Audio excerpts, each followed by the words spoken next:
All right, so I just started recording because I think that this is the kind of emergent gameplay that I love about DCC. I Yeah. said that you were gonna have people from a northern tribe similar to the one that you were from come to take you on a quest. Then we rolled carousing to see like how much luck you're gonna get back, if there's gonna be any special things that are gonna take place this session. And the one you rolled is that one of these people is a rival of yours, and just based on the details of you both have the same lucky sign, and what we know about the culture of the northern tribes from like the one story Fritz Lieber wrote, where they explicitly go into detail. Uh, it's your twin sister, and she blames you for what happened to your tribe after you left. They were taken out by the ice gnomes, and it was a really ugly happening. But that has just added such a cool level of depth to this story that I didn't expect at all. Fuck. Well, that explains why and I also have to deal with the fact that, like, unlike my peers here, I no longer have any hair on my body. So Yes. my beard is gone, and my long, glorious, flowing hair, it's and all gone. and you smell like burning hair all the time. What were some other I, things that happened? Oh my goodness. the lips thing. Oh shit! I forgot about all of that. The lips thing. You look horrible. Yeah, So yeah, yeah. your lips have become very sallow, Okay. and they're kind of becoming discolored. Oof. Um, Cameron, now that you're here joining us, I think we should go ahead and hit that theme music and jump right into it. I'm gonna go ahead and move us down to the D&D channel and get us set up. Perfect. So if you're just joining us, as always, my name is Judge Zed, aka Zacharias the Pious of House Lane, first of his name, former Lord of Give a Shit, Ashir, Harbinger of Sass, and Holy Prince of the Sea of Ash, and Lord of the Game. And today, that game is the only game whose maze craze plays for days in ways that will maze days and set characters ablaze.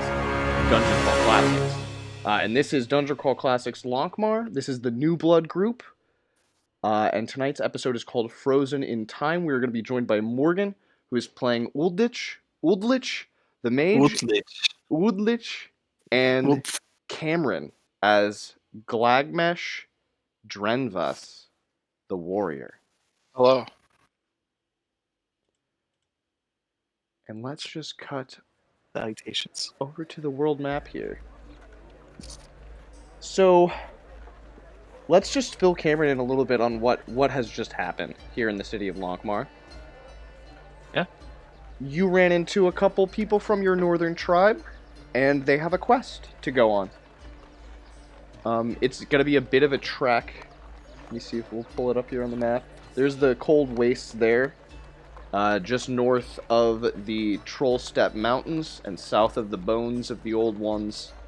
Therein lies the cold wastes, the homeland of Udlich. You'll get it. You'll get it one day. I will someday. I know it's. I don't know why I can't say it. The DTH is, it takes work. Yeah. Utflich. Udlich. There you go. Udlich. Oh, that's it. Yeah. Udlich. Okay. Yeah. I have to do a little Schwarzenegger in there. So Cameron, how much luck do you have on your character, and how you need to get more before you head out on this adventure? I have I'm gonna grab a drink. I'll be right back. No worries. 10. And what's your maximum? 13.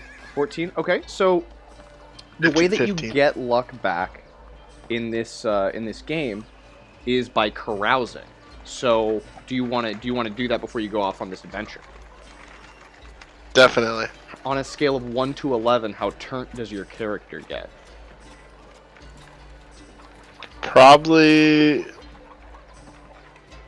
a 9. A 9? Okay, let me figure that one out. 3, 4, 5, 6, 7, 8. It was a pretty crazy time, but I want to let loose. 12, 14. So yeah, roll a d14 for me.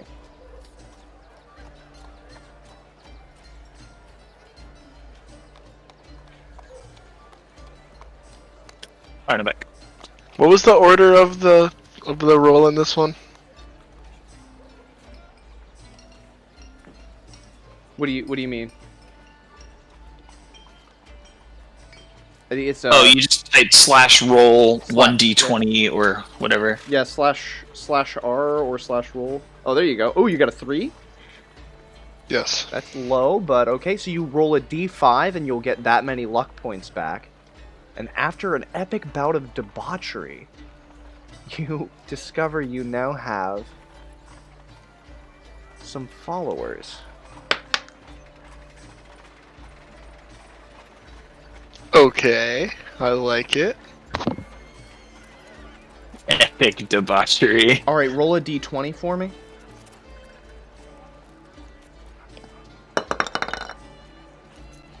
Niner. Niner, okay. So you have...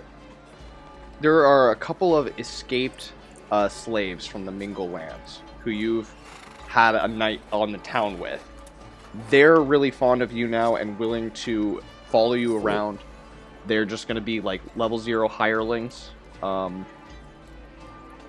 I have level 0s that we can use for them. But you've got 2 of them. And how much? What do you roll? A 9? You've given them 9 gold out of your 9 Jesus. at least 9 rolled gold rilks over the past few weeks in between sessions. Probably at least about a month. Oh yeah, we need to figure out all that money stuff. Yeah. I think we should keep some of it with us, but we should put a lot of it in the bank. Like, I assume Lankhmar has a bank, right? Yes, and I mean, there's also like there's a secret place in your house to keep where you found the money. You could keep it, you know. Oh yeah, that's pretty safe. Yeah. Is it What's the safer than a bank? No. Right, that's my thought. Because, like, we were just 2 assholes looking for somewhere to crash for the night, and we found that gold. Mm-hmm. Who knows if someone even, like, lives there? Yeah. They could be on holiday. Right, yeah, then they could come back and they could take our gold out of their house. Take our gold out of their house. Yeah, we don't want that to happen.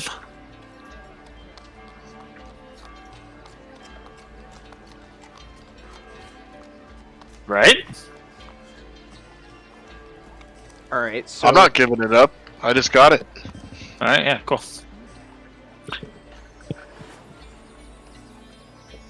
All right, so how are you two planning on getting to the Cold Wastes? The Northern Barbarians, they came here from... they were on a ship, honestly, but that ship has sailed, literally. So they're planning on going by foot. How about you all? I mean, that's how I got here, right? Yes. So yeah, just go back the way I came. Okay. Well, very good. Yeah. So it'll be out the marsh gate in Lankhmar and through the sinking lands. You'll have to time it a little bit because the tide keeps the sinking lands underwater for about half of the time, but if you time it well and you move quickly, you can get through there on foot. You're well aware of that.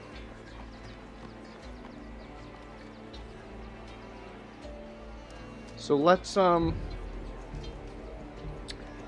we'll kind of cut through here, but as you two make your way out of that marsh gate, you are walking through. You're trying to keep a brisk pace.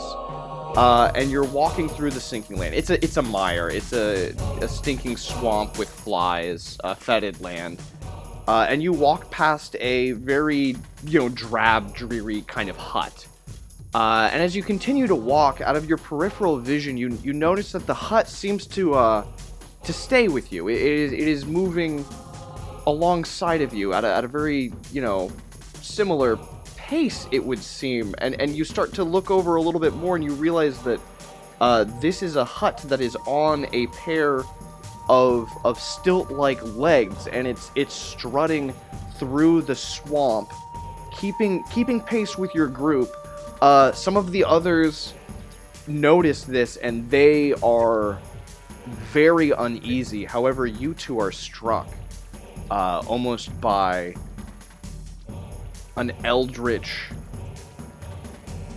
feeling that comes over you, and a very deep voice calls out, "Have you brought for me the one I seek to break the gi?"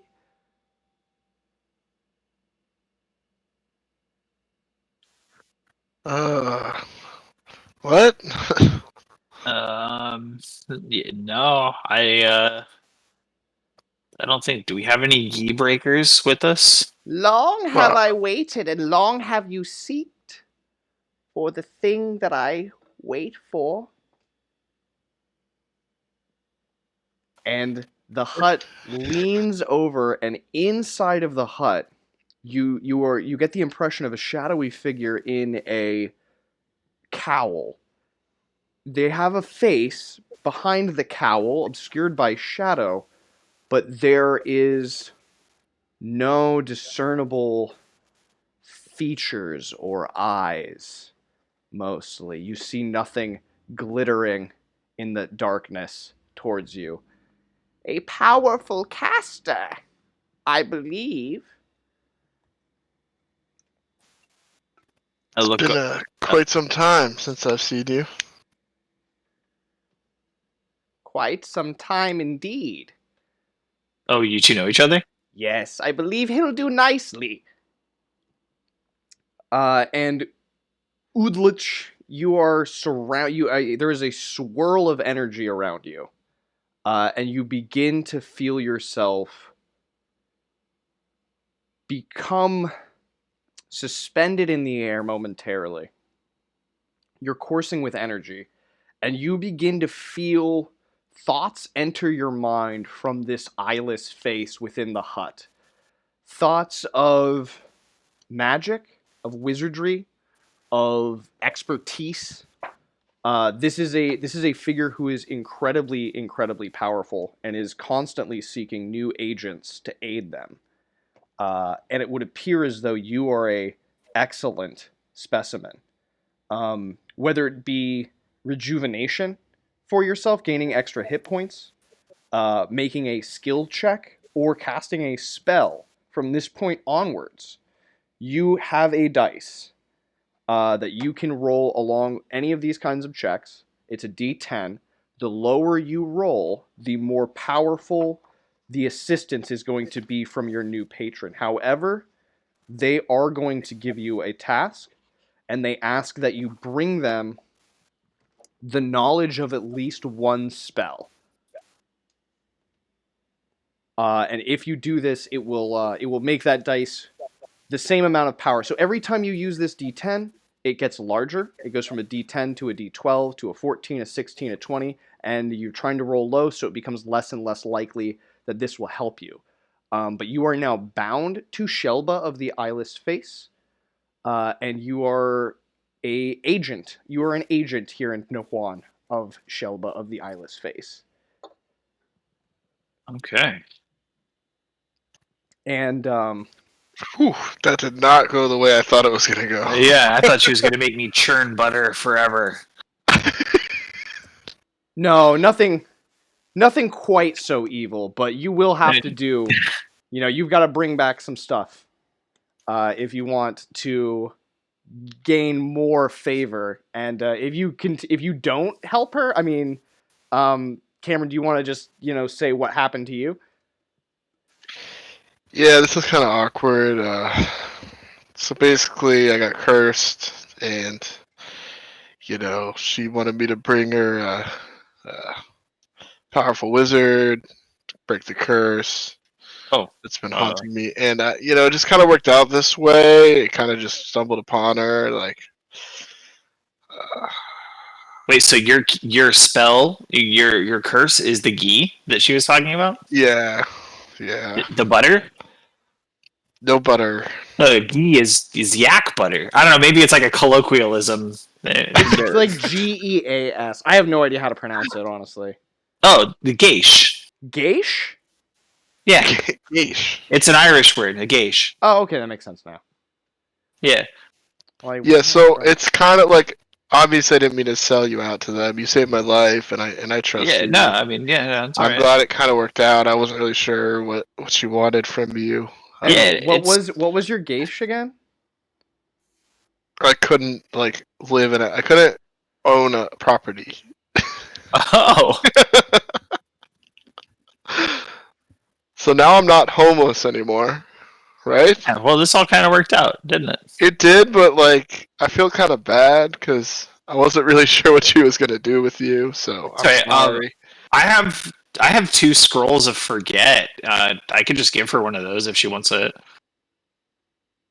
2 scrolls of forget? Yeah, Where'd you get those at?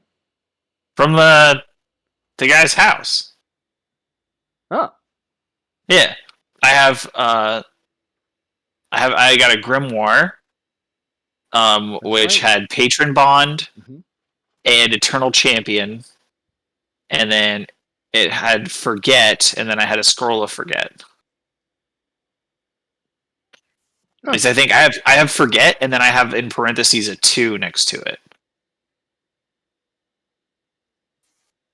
Huh. Well, this worked out pretty well. Well, I mean, keep in mind though that that's gonna reset your patron die, so you might want to hold on to those until a time, you know. Ah, So okay. yeah, so keep that in mind. That's like for every magical thing, Okay. you'll reduce that die back down. So that's how that'll work. But we're gonna Okay. do a quick time wipe here, and we're gonna Okay. say that you are all now in the cold wastes of the northern lands here. Oh. And we're gonna do just real quick on this long journey up here. Few things change. Morgan, your lips are gone. What? They've been Wait, replaced by a beak. what? Yep, and the weeks that you travel up here, your lips slowly turn into a kind of like it's like a wide beak, but it's a beak 100%. Oh, it's so it's like protector. What do you mean? Here, it's a Larry Niven. It's a Larry Niven novel.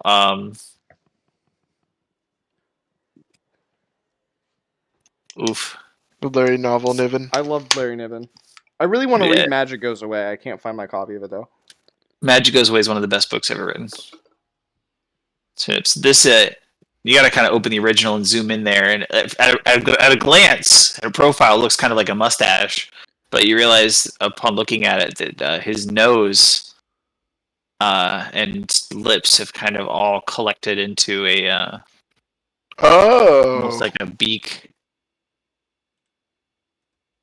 Oh, my computer's not gonna let me open the original right now. I don't think. We'll see. It's loading. So that changes, Okay. and I'm gonna say that you all have some good things and bad things happen along your journey. But we're gonna kind of like star wipe to the White Thorpe, which is where this tribe is currently located here in even though it's summertime, it's still very cold here. And this is exactly this is where you are currently at, and this is where they begin to explain to you what the situation is.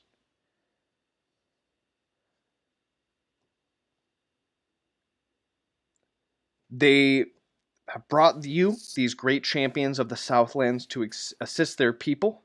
They wrestle with a problem. They are forbidden by their traditions to solve and must employ outsiders to climb the Great Glacier and investigate its secrets. Although they have no monetary currency, they offer you their own kind of treasures: mammoth ivory, furs, and rough gemstones. Uh,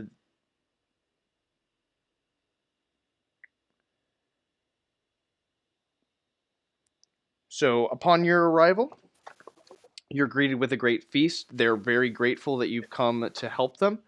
And they explain that the ghost ice, which is about like 25 miles away, it has released one of the ghosts or the demons within that have been trapped there for thousands of years as the face of this glacier has fallen. It is thawed, fallen, and cracked. And it's odd. They just the way that they describe it and the fear in their voice lets you know that they're not fooling. Like there is something that is actively trying to escape from this ice. Some ancient evil that has been trapped there since the dawn of their own oral histories.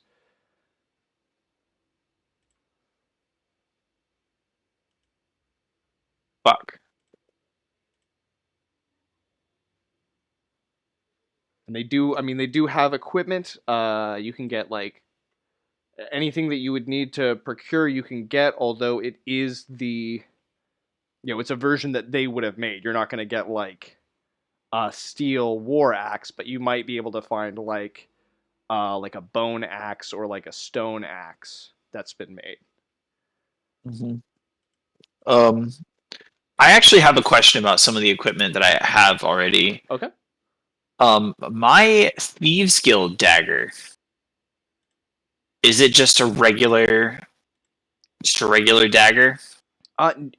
Yes, mechanically, but you can use it to like, lie your way into the Thieves Guild or a Thieves House. Okay.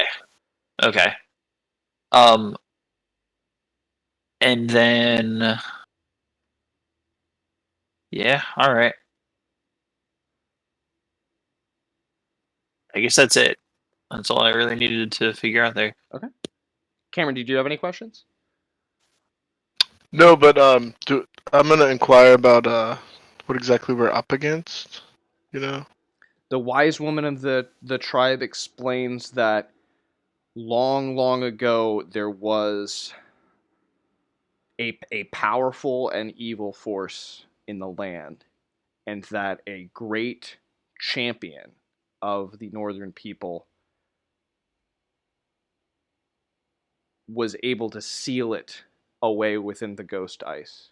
But now that the ice has crumbled, they fear that this evil is going to get out once again and torment the land. Okay. Do we have any strategic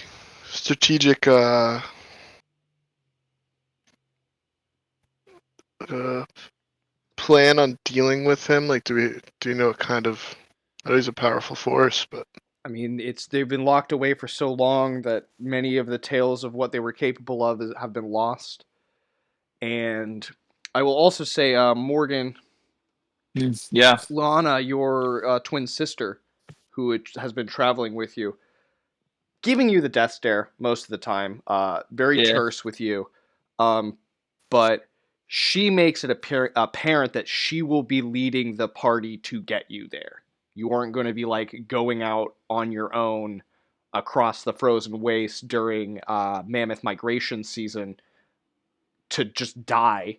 They want you to get there safely, and she makes it very clear that she will lead the party to get you there. The wise woman agrees with this, and you can sense this don't you dare fuck this up in her voice and in her posture and everything that she is doing. Like she doesn't have a lot of faith in you, and is gonna be trying to like hold your hand all the way up there. We'll see how long that lasts.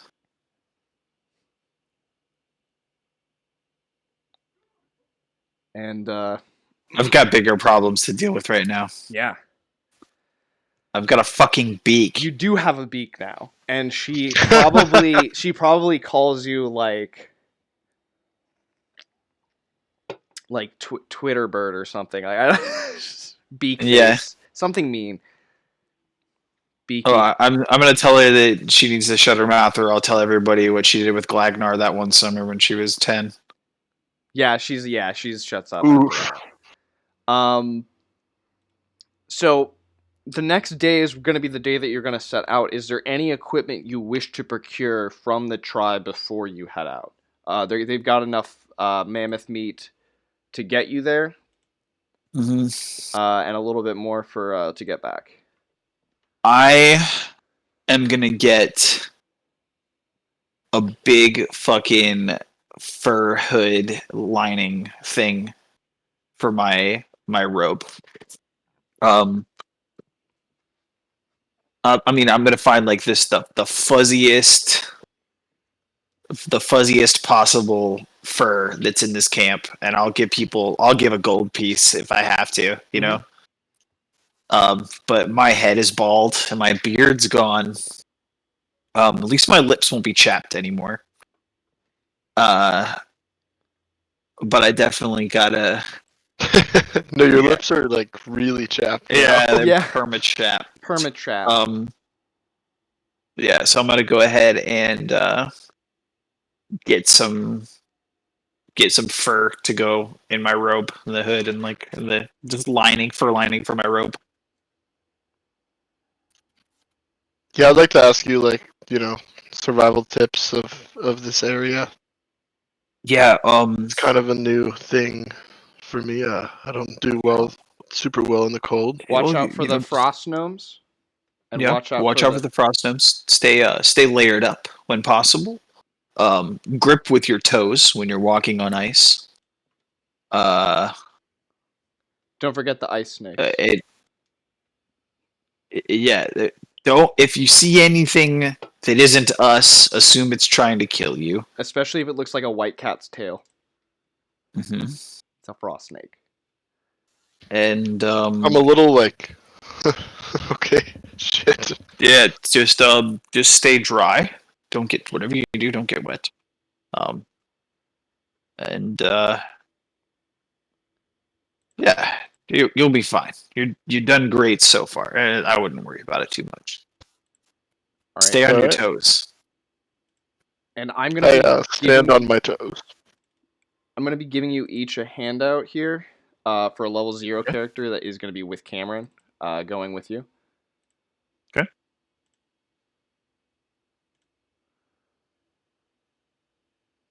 So we've got one of them's a beekeeper, one of them is a former slave as occupation. So show that to everybody. Should be in your journals now. So those are the two level 0s who are also with you, and those are controlled by you. You know, whatever you would like to do. They're just quick randomly generated, but they're going to be on this journey with you, as well as the 4 gatherers that were the ones who initially picked you up, led by Lana, Morgan's twin sister. Woodlish. Where did you send that? It should be in the handouts section on Roll20.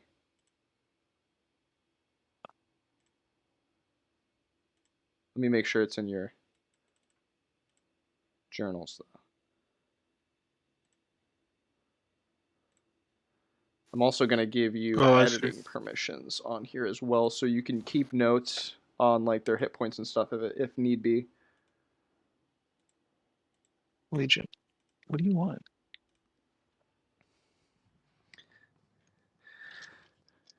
All right, so let's get down to brass tacks. You're going to be crossing the wasteland here. It is migration season for the mammoths.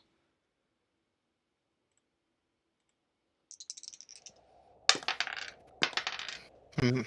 All right, not quite. So that's the first 2 hexes. It's 1, 2. All right, and so I'm gonna say that you pass through some really deep snowdrifts. You pass through some very large tracks. I mean, like, I'm talking like a 6-foot deep trench in the snow that just goes as far as your eyes can see to the north and the south. This is the Mammoth Migration Trail. Oh. You also come across a deep snowdrift inside of which you step. I'll say this. Glagmish, you step on some snow, and your foot crunches in a way that it wasn't crunching on the other snow. Something is different about this snow. And you take a closer look, and you notice that you stepped in a pile of these like white shards that are about as thick as porcelain. They seem like, you know, almost cream white pots that have been smashed here in this this divot here in the snow.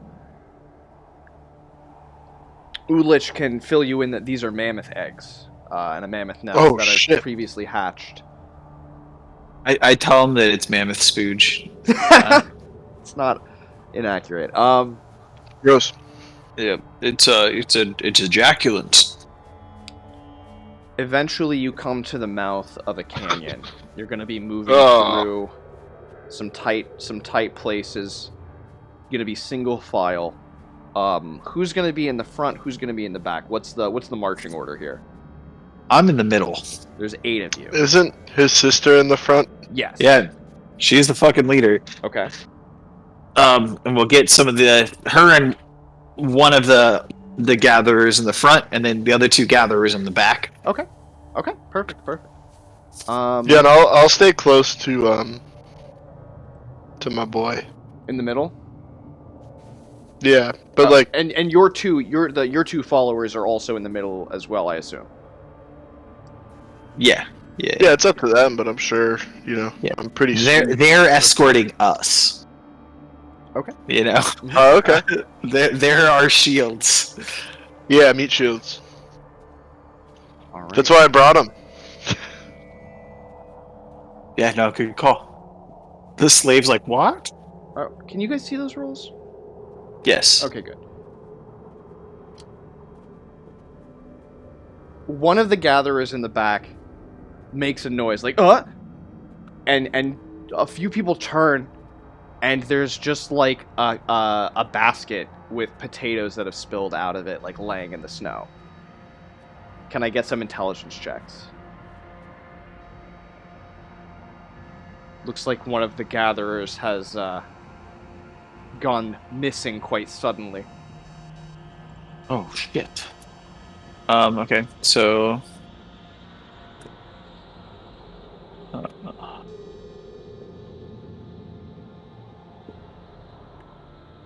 Okay. So you both notice glints of sky blue against a blue sky as they move, and tufts of white and flecks of bright yellow. Udlich, you're familiar enough, and you have a high enough intelligence check. You know that these are the frost gnomes. They have blue skin, pointed features, yellow eyes and teeth and nails, and their hair is always white. And they are looking down at you from the high canyon walls as you're moving through here. They've already snatched one of your companions. You see that they have sharpened sticks with them, and it looks like you all have wandered right into an ambush. You have just a few moments to act. What are you gonna do? I yell out, "Gnomes!" And Leon in the front just goes, "Run!" And everyone just breaks into a cold sprint, literally.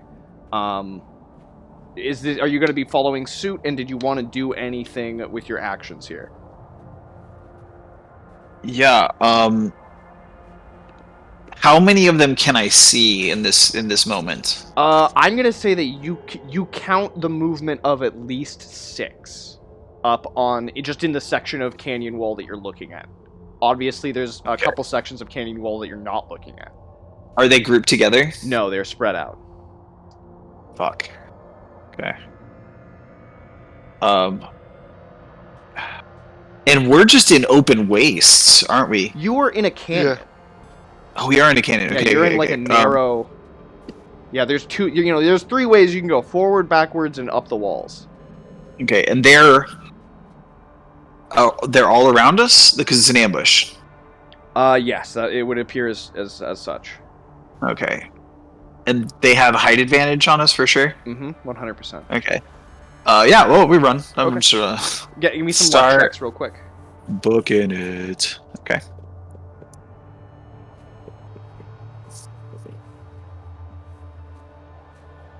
Okay, that's a pass. 1d20 plus 2. What the fuck? / roll 1d20 plus 2. Oh no, Oh, that's a pass. It's just a d20. Oh, Yeah, you just roll a d20 and you want to roll below So- your current luck score. okay. Well, so that's a 10. Yeah, and then And- so you're good. Yeah, it's below my 16, so we good. As for everybody else, okay.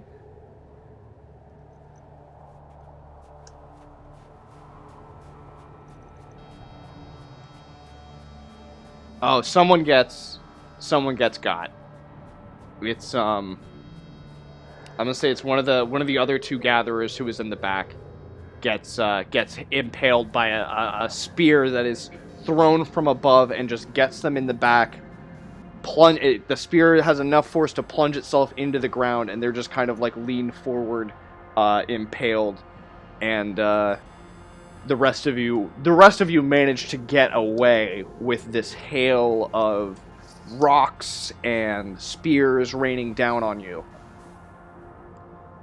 Yeah, I can't believe it. Only one of them died. With that, you enter into another open area with just some sparse woods around it and a campsite that is used, a winter campsite here. As we're leaving the wait, we lost them. We definitely lost them. The person who was impaled? No. The gnomes. Oh yeah, they're not. Okay. Yeah, they're not going to be They're coming. not. They're not pursuing out of the canyon. Okay. Correct. Cool. All right. Cool. All right. And so you get to this campsite. You're 100%. I mean, they're up in the canyon walls, so. Mm-hmm. Oh. Let me get this artwork. All right. So you make it into this valley, and in the north of this valley, towering in front of you, is the ghost ice. What's left of it, what hasn't collapsed. A mountainous pile of broken ice lies at the glacier's base, and two small dark holes pierce the ice about halfway up the glacier's 300-foot-high face. You're about a mile south of the glacier in a collection of mammoth skin tents surrounding several steaming hot springs.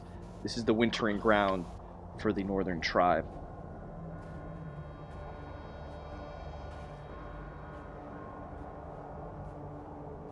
So I will go ahead and bring us over to a couple illustrations that should help give you a sense of what you're looking at here. Okay.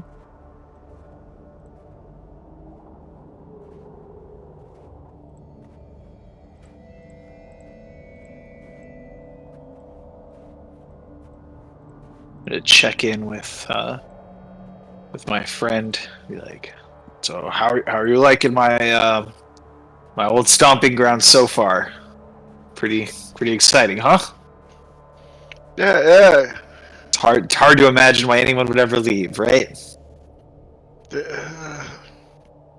That's sarcasm. Pretty desolate. It's awful. I fucking hate this Horrific. place. Yeah, it's fucking worst.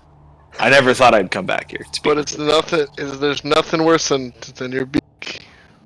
You know, it's actually Your not that bad. You know, when I can just eat walnuts like just regular now. I don't have to shell pistachios either. It's such a pain in the ass shelling pistachios. Yeah. It's a whole new tactile. You know, you don't realize how boring eating is until you have to learn how to do it all over again. You can open like hard packaging really easy. Yeah. Which I will probably, if I need anything opened. Yeah, and when you're trying to be dramatic and you put a knife in your teeth and this doesn't even hurt. Oh. Yeah. I think the cold is getting to you, bud. So take that out of your mouth, please. And listen, I can make this sound now. Or your beak, sorry. Gotta make a popping sound here.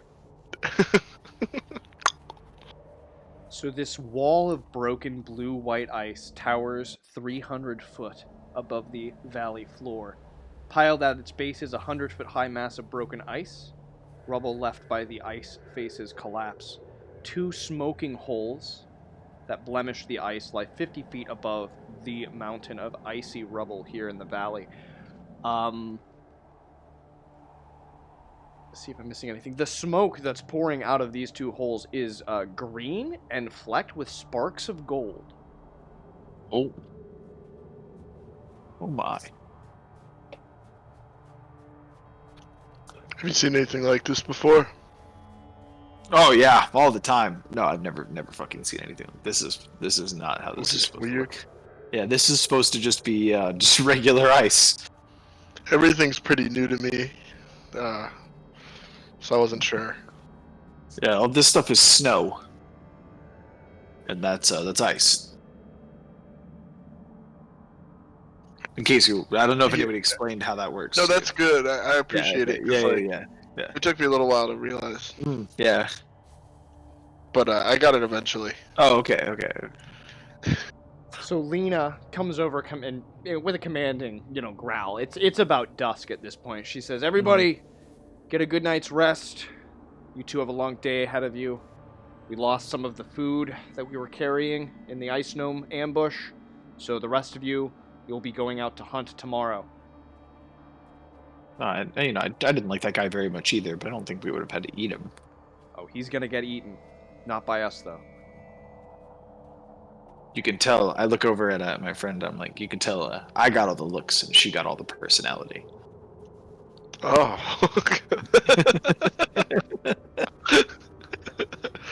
I hold back vomit. And then I pop my beak. All right, you pop your beak. You get a luck for that. You get a fleeting luck. That was I had to mute myself rather than deafen all my viewers with my raucous laughter. So that earns you a fleeting luck. That was too funny. Thanks. But so yeah, you can get a good night's rest. Maybe rest some of your sore muscles in the natural hot springs. Warm up a bit. But the next day you'll have to. It'll be time.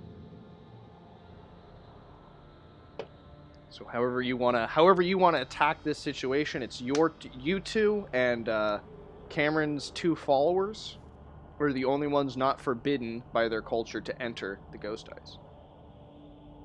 Interesting. Because I guess because I'm now considered an outsider. Well, you're also not from this tribe. But my sister, my twin sister, has joined this tribe after your tribe was killed by the. Okay.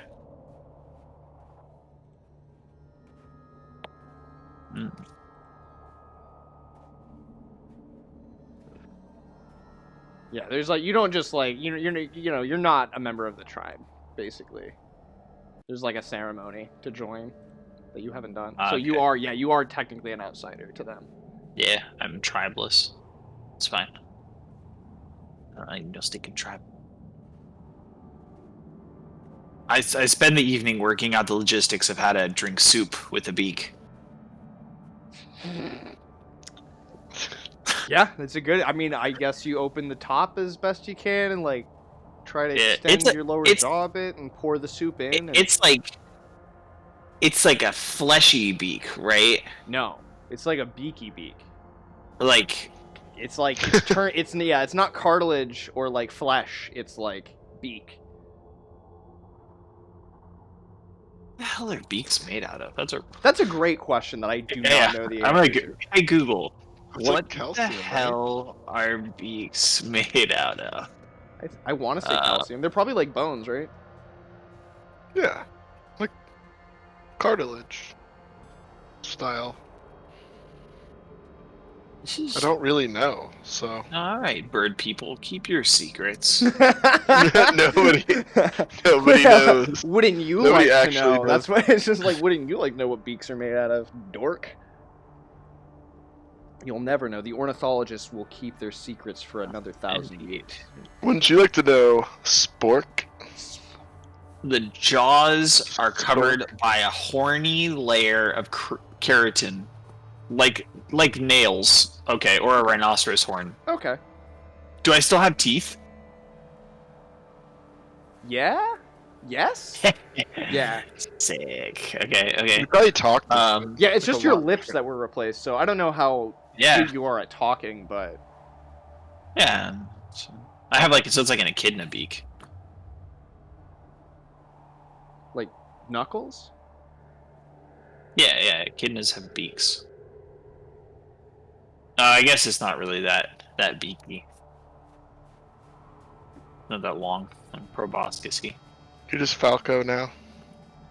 Well, regardless of how you're gonna eat soup, Uh-huh. what are you gonna do about this ghost eyes? How you gonna, you know, redeem yourself in the eyes of your people? Beak or no? Yeah. I mean, so just to understand what I'm looking at here, it's a huge just wall of ice, and there are these holes in the ice that are emitting a smoke Yes. that is green and emitting golden flecks.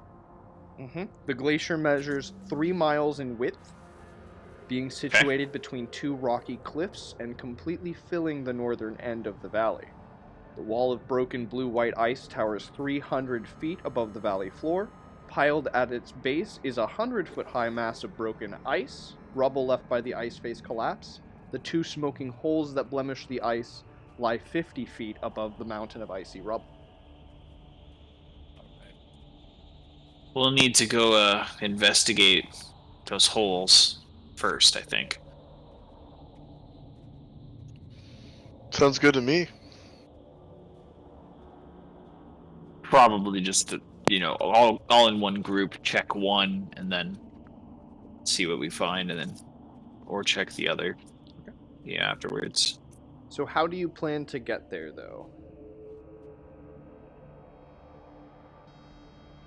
We're in the valley, right? Isn't it? Is it the north end of the valley that Yep. we're in? Oh, yeah, absolutely. It's just up, Yeah. 150 feet of... That part. Yes. Is it sheer? Is the cliff sheer? Yes, it is sheer. 90-degree angle glacier. And there's no way we can hike around, like hike up out the top of the valley and then around to the top of the glacier? As a matter of fact, you do spy a few goat paths. Nice. Requiring you to change the angle here. Oh. Oh. There we go. Classic goat paths. There was once a tribe of my people that held one of these canyons against the ice gnomes for quite some time. They were gravely outnumbered, only 300 or so of our fierce warriors against endless hordes of ice gnomes. And eventually, did they all die? They did. They were eventually overrun, and it was a goat path like this that was revealed to them by a traitor. And it was but their ability to hold this pass for so long allowed the rest of our people to gather their resources and set up a proper defense further away. So to climb up this pathway, Mm-hmm. it's pretty simple. Goat paths, but I'll need luck checks. If you fail the luck check, something happens, and you'll need to make another check. But with a passed luck check, you get up without incident.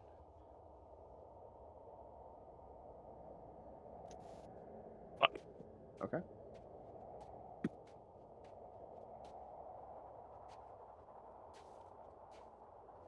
All right, and then your two traveling companions as well will need to make luck checks. Let me see what their. We got a 9 for the former slave and a 12 for the beekeeper.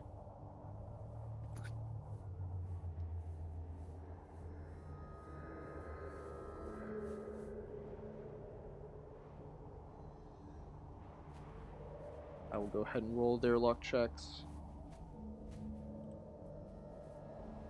Only one person passes.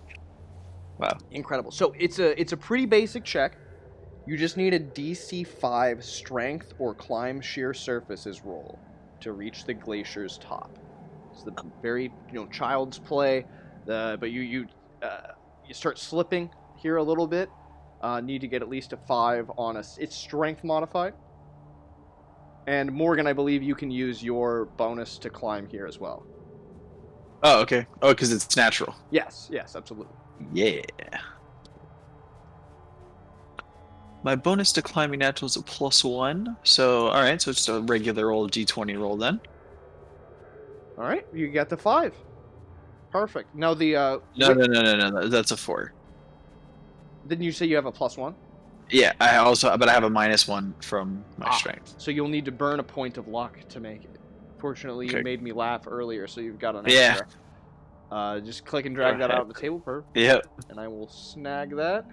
Okay, now the 2 companions. Who wants to roll for the beekeeper? Well, since it's close to beak, I'll go ahead and do it. All right, that makes it. And Cameron, do you want to roll for the other one?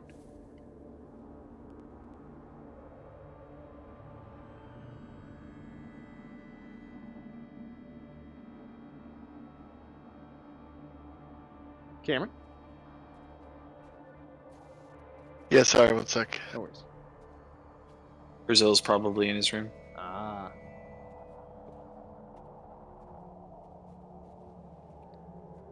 Oh, there we go. Okay, perfect. So everyone makes You it got up. passwords. Yes, everyone passes.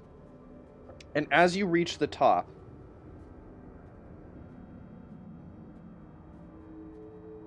okay. So I need everyone to make intelligence checks, including those 2 other characters.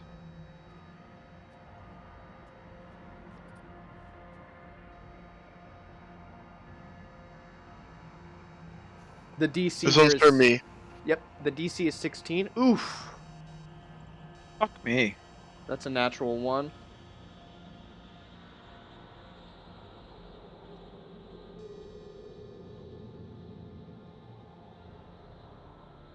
And here's for the beekeeper. Beekeeper, all right. Asshole. And Cameron, one more.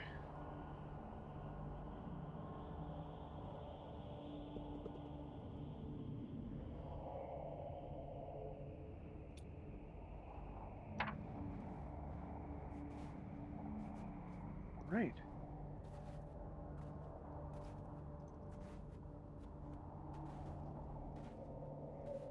So, Morgan, your character is surprised by this, but a saber-toothed ice bear bursts forth from a snowdrift at the top of this valley, and it gives you it tries to give you a swipe.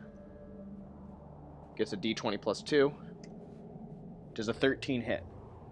Fuck yeah, it does. Okay. It gets you with one of its claws for a 2 points of damage there. Okay. Oh. And how many actions? Okay, it only has 1 action.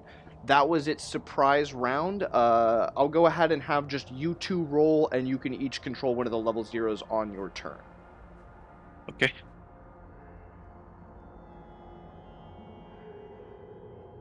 It gets a plus 2 to initiative. And let's get a 10. So we're rolling initiative? Yes, you are. Alright. Morgan goes before the bear. The saber-tooth ice bear. And so does Cameron. Alright, perfect. So Morgan, you can go first here. You just took a swipe from this ice bear. Blasted out from behind a drift. Thank Shelba, the faceless one. I fireball this thing, dude. All right. Are you going to be using your new agent power, your newfound abilities? I don't need to at the moment. I don't think. Okay. Yeah, no, I'm just gonna fucking blast it. Blast them. Yeah. All right, so my spell check, just as a refresher, is my intelligence. Your intelligence plus your class level. Okay, and then a +2 because it's black magic. Yes. Okay, and then I get a +2 to the damage because of the 7th sun. Yes. Okay, so D20 +4. Yeah, that is an 11. On 11, you need a higher check if you want to cast the spell. How much higher? I believe you need to get a 13 or a 14. Let me grab my book. Okay. Just started blasting. Yeah, So I'm not anyway, I fucking started around. fireballing. That thing just took 66.6 repeating % of my health at one attack. So anyway, here's fireball. So Is anyway, fireball level 3 spell? Jesus. Okay, yeah, so it's probably 14 or 15. 2, 1, 16. 216 is the page. Yes, you need a 16 to do 3d6 damage here. oh fuck. Okay, So It's like that. you can burn luck if you want. that's a lot of luck to burn. I need that for later. I flail my fireball and just position myself as far away from this thing as possible, as quickly as possible. Okay, so yeah, you try to cast fireball. It's an instantaneous spell duration. Takes around to cast. But upon its failure, you like try to scamper back a little bit. You back. I'll give you like 5 feet. You back up like 5 feet. Okay. Oh, right, because it takes a full round to cast. Yes. Okay. And And technically, I should be giving this thing a attack of opportunity against you. I think. Oh. Fuck me. Well, if I technically can't move, right? It misses. So No, I give you a 5 foot to back up. Okay, But it misses okay. its attack. Jesus fucking Christ. Okay. All right, now it's you can go with Beekeeper. the beekeeper. Yeah. Yeah. What's he got? Jar of honey. I'm gonna have the beekeeper smash the jar of honey on its eyes. Just peg it in the face as hard as he can with the jar of honey. It's a glass jar, right? Yeah, it's a clay pot. Yeah. Yeah, go ahead. A clay pot, even better. It's an aluminum jar. Yeah, it's a go ahead and roll that. That's amazing. That's that's probably the best bear weapon. He was probably after the honey all along. Is that strength or agility? I would say agility for throwing it. Yeah. Okay. Well, what if he just runs up and either way, it's the same either way. I want him to be close though when you like run up to him and smash it over his head, Yeah, just like a. Yeah. Okay, cool. D20, it's still -1. All right, buddy. Fuck. Not great. It's not great. As a 3, you need a 13. Does he have 10 luck to burn? Is that a good idea or? He's got 12 luck. That would be really bad if you burned that much luck. I will say that. Yeah, it's ill-advised. Yeah, you don't want to go below 3. Then that character it becomes crippled by bad luck. Yeah. Whatever that ends up meaning. So that's your turn. Homeboy, I will say, probably lobs the jar of honey over the bears. Just like over the bear. It lands behind the bear. The bear doesn't even notice, unfortunately. Fuck. Cameron, it's your turn. Or actually, have the beekeeper roll a luck check. Okay. I'll give you a luck check here for the beekeeper. Yeah. Okay, alright. No! What is happening? That's perfect. Yeah, so the bear does notice. It smells the honey, and it is distracted by the honey. It turns around and looks behind it and starts sniffing. The 2 is good. 2 is good. Yeah. 2 is good on luck. Yes. So the bear's distracted. What would you like to do, Cameron? I'm gonna give him a gentle helping. All right, go ahead and I think I know what you're talking about. What weapon are you using? I'm gonna use my weapon, Ah, your favorite weapon. Millennia. The Maul. The Maul of the Millennium Maul. Go ahead and roll a d20 plus I'm a gonna tell him. d3 plus all your other good stuff if you got it. Oh yeah, so I can roll. Plus strength?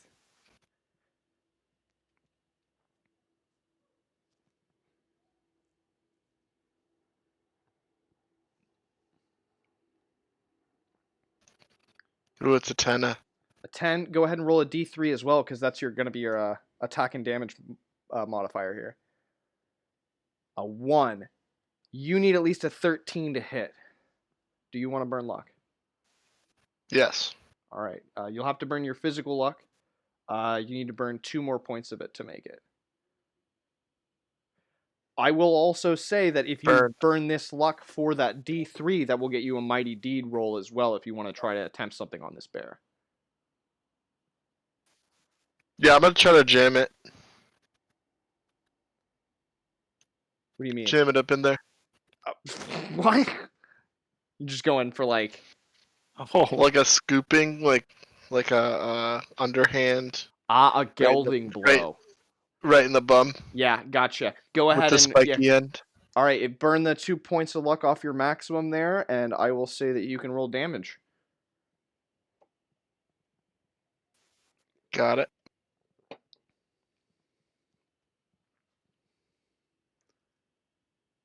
And then I will, based on that damage, I will call a morale save for the bear.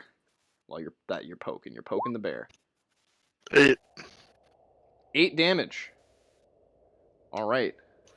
Plus the 1, right? Because it goes to damage. Yes. Well, you burn 2 9. points of luck, so that's 3 points extra. So 8, 9, Okay. 10, 11. 11 points of damage against this bear. I think just might do it. Let's take a look. Let's ask the bear's hit dice, which I'm rolling in secret. That'll do it. That kills the bear. Yeah, Ooh. you come up. I will say you come up behind this bear, and you get it like. Probably, I would say you went for like a gelding blow. I would say you probably hit this thing right square in the back of the head and just drop it with one hit. Oh, yeah, because he was turned around too. So. You just like, goo, crack this bear on the back of the skull, and immediately drop it. So now you all can take a moment here to catch your breath, and receive some healing if you would like. Sounds great. Yeah. Yep. Morgan, you get your class level plus your D4 plus your stamina modifier. Up to my max, right? Up to your max. Yeah, so that's going to be more than 2 no matter what, so that'll put me back to 3. Perfect. So, where to now? You're going to cross over on top of the glacier, and you said you're going to climb down? Yeah, I'm just gonna get up on that where like the valley cliff right there and see if we can't look down to see where the holes are. Wait, is this the hole? Yes. Wait, I'm gonna ask you boy, my boy. Is there anything we can use from this carcass? It'll make you a fine coat.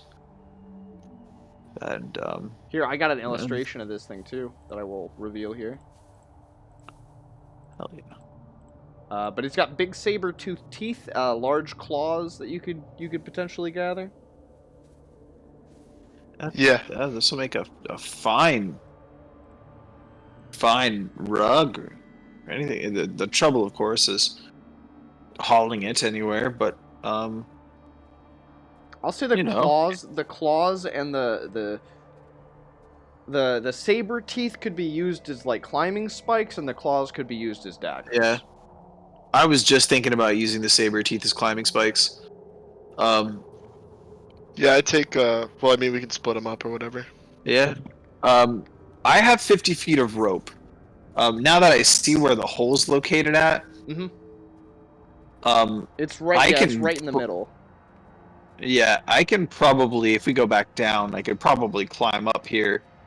And using the spikes, that should make it fairly easy. And then I have 50 feet of rope that I can send down.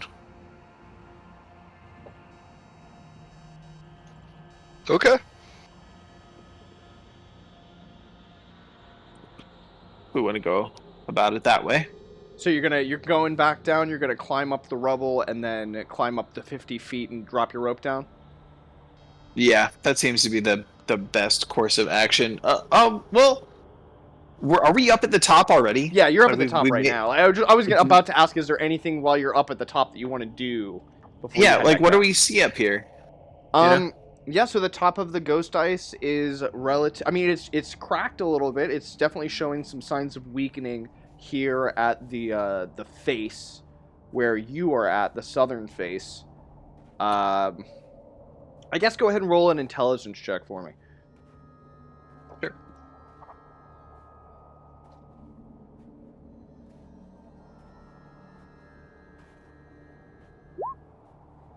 Fuck me.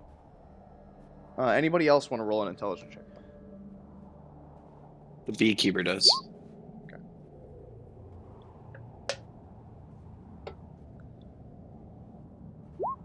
Oh my god! me. All right. One more. Hold One on, more. I got it. I'll be back. One more possible. Yeah. Cameron, roll a d20 for the former slave. Oh, a knight. Okay.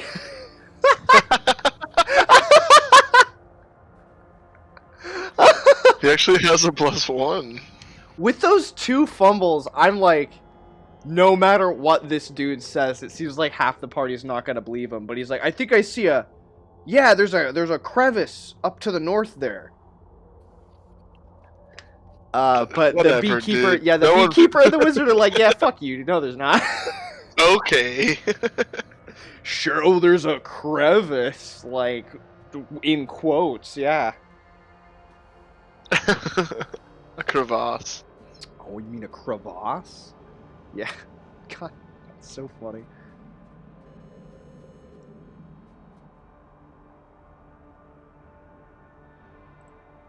I'm gonna be right back too. I'm gonna go to the bathroom real quick. Yeah, bio. Good call. All right, we are back. So, where to now? What are we gonna do? I'll say that the former slave he says he spies a crevasse somewhere to the north, but I don't know with those 2 ones if your characters believe him. I mean, I believe pretty much most things because I'm very out of my element here, literally. Ice is not really.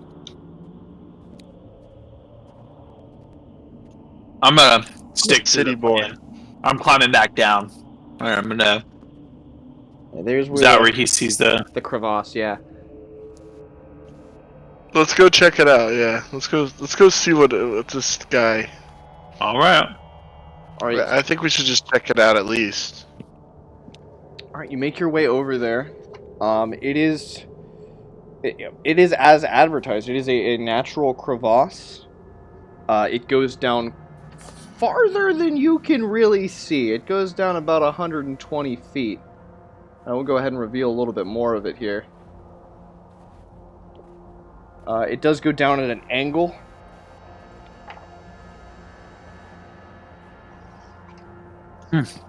You son of a bitch, you did it. I pat him on his back. Like, a little too hard. Yeah. The Andy slap. Yeah, just a good, like... A bunch of snow kicks up off of that is like falling down on his shoulders. Well, that means that you've earned the honor of scouting it out for us. Yeah, I mean, you saw it. What else? I bet you could see other stuff, too. Well, You're promoted. I don't really know, but I guess I'll do my best. Yeah. Hey, you've done great already. Wink. Do you have anything I could use to maybe help me climb down there, or? Nope, it's all you, bud. Oh, okay. I hand him a rope. I'm like, I'll hold on. We'll give you 50 feet. And here, I give him my old dagger. Okay, cool. Just shove this into the ice if you start to slip. Why don't you use that strange looking rock you got on you and that 10-footed chain? If you need it. All right. Well, I guess I'm gonna go down now. I need a strength or climb sheer surface check from this character here.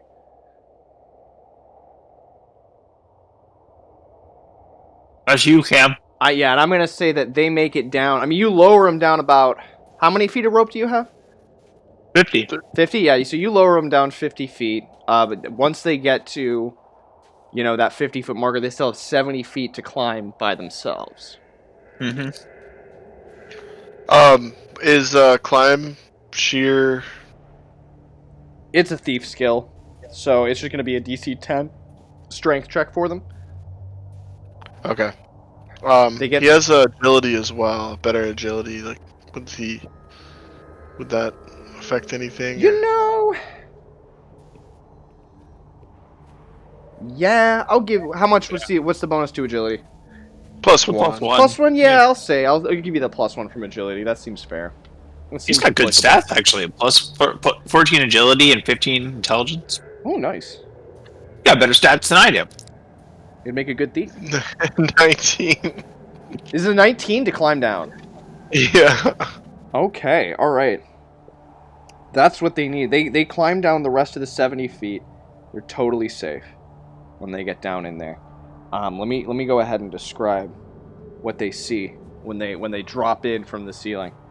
Every surface of this cavernous chamber is rimmed with frost and drifts of snow that cover the floor. Blue-white light filters into the room from the massive hole in the ceiling. Further inspection of this chamber is suddenly curtailed when a snow-white towering beast lurches into view and falls upon them with snarling fangs and claws. Roll initiative. And you hear a roar, an inhuman roar echo up the crevasse. Oh no! Is that yeah? That was initiative. That's a 4.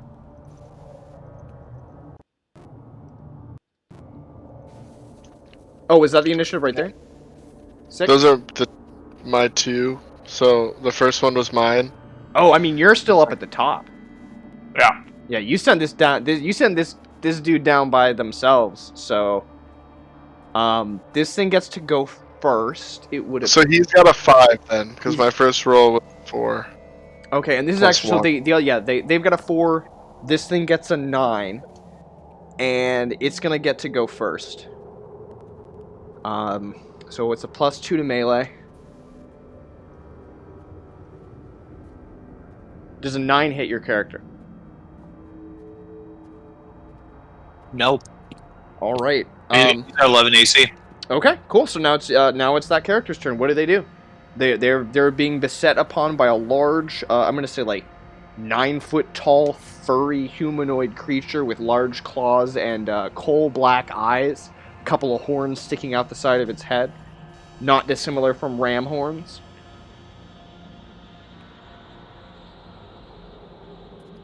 The fucking Wampa? Is it a tauntaun? Are we on Hoth? The fucking Wampa, dude. The Yeti. Was that what that weird? Yeah. Same thing. Is that what that thing's called in Empire? Yeah. I kind of want a tattoo of that thing.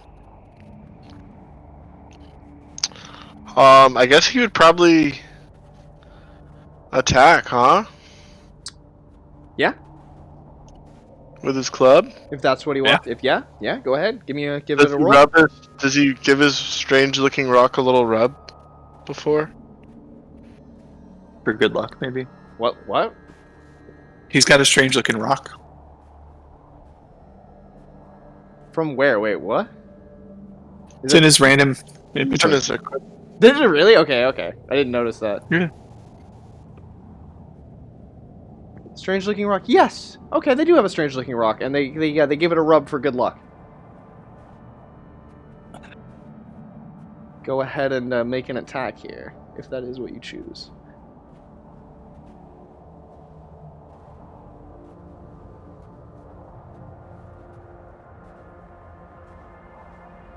A 3 is not going to be good enough. Oh, no. The nat 20. We've got a nat 20. He would have been a good thief. I'm going to deal a point to myself. And I'm going to, let's see how many hit dice this thing has. Okay, 3. So I need to look that up in the monster table. He's going to be a humanoid. Is it going to be a human? No, it's a monster. It's a monster table.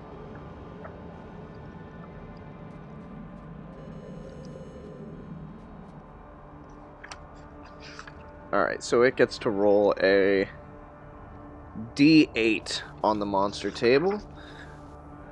Modified by your character's luck, Cameron. What you got for luck? The slave's luck or mine? Yeah, the slave. 9. 9, okay, so yeah, just a D8 then. A 5 on the monster table is going to be a blow to the shield arm. If no shield, then this attack's going to inflict an extra D6 damage. He does not have a shield. Alright, so 2d6 plus 1.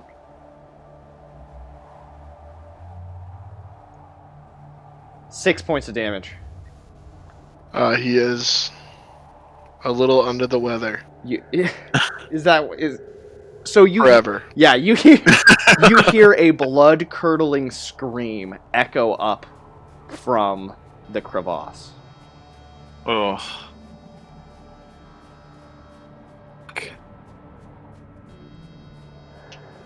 Hey, you all right? No response. And then I just start rolling my rope back up. You hear like a roar, like you hear another inhuman roar from down there. Oh yeah, I don't like that at all. Yeah, not a fan.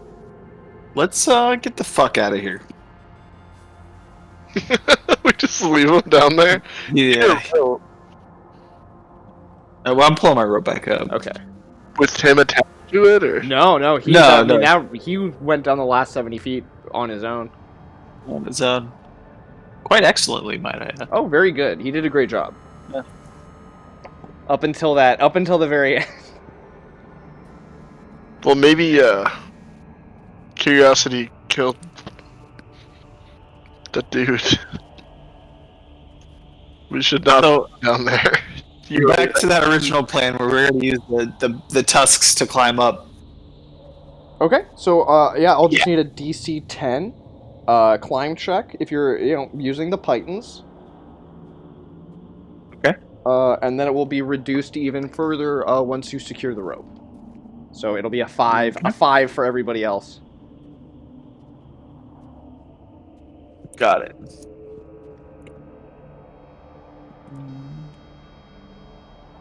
Boom. Boom, right there on the money. Excellent. You climb up, you secure the rope, safe and sound. Everybody else just needs to get a 5 to climb up. So Cameron and the beekeeper.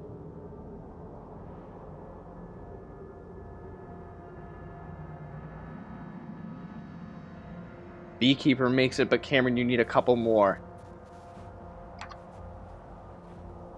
Are you gonna burn luck, or you take the fall? How far? Roll a d4 to find out.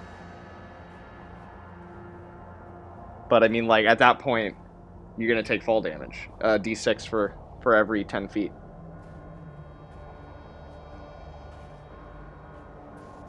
Guess I'm gonna burn luck. So I have to burn 2, or? Mm-hmm. 2 points.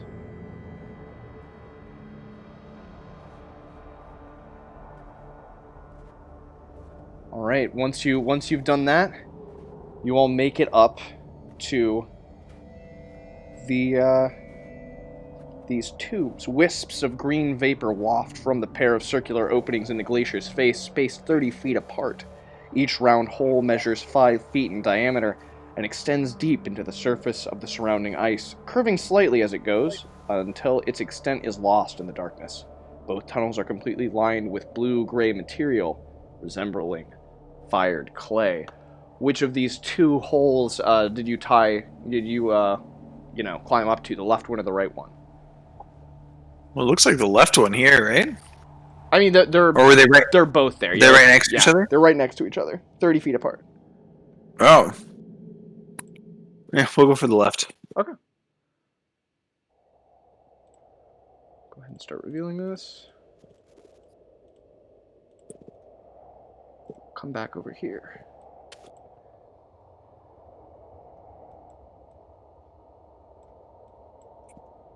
There we go. So you're all up in here now. Let's get a marching order. Who's gonna go first? Not it. I'll go first. Okay.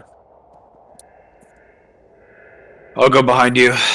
And we'll have the beekeeper behind me. And you make it about 50 feet here. Before you start hearing scuttling ahead of you.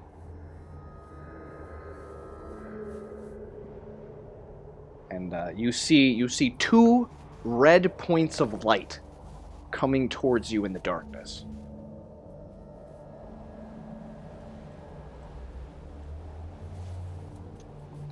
You guys see that?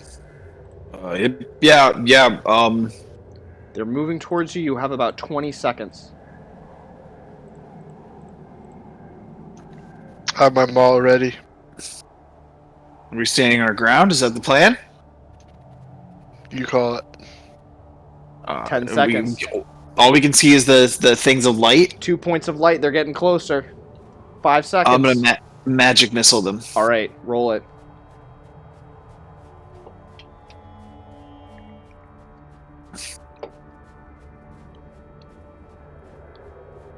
Ooh, 23.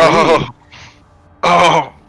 Yes. So I throw the magic missiles like a spear. And what do they look like? Shards of ice. They're That's shards of right, ice. that's right. Yeah. Shards I of- tried throwing them like cards. I tried throwing them like a dagger. I tried doing like an underhand toss, but it turns out it's the fucking spear. The spear throw. All right, so a 23 on magic missile. You're gonna throw 1d4 plus 2 missiles that do damage equal to 1d6 plus caster level. Each missile can be aimed at a separate target, which the caster has line of sight. The missiles never miss, although they may be blocked by certain magic, e.g. magic shield. So 1d4 plus 2 is 6. So I have 6 missiles. Yes, and they each do a d6 plus caster level.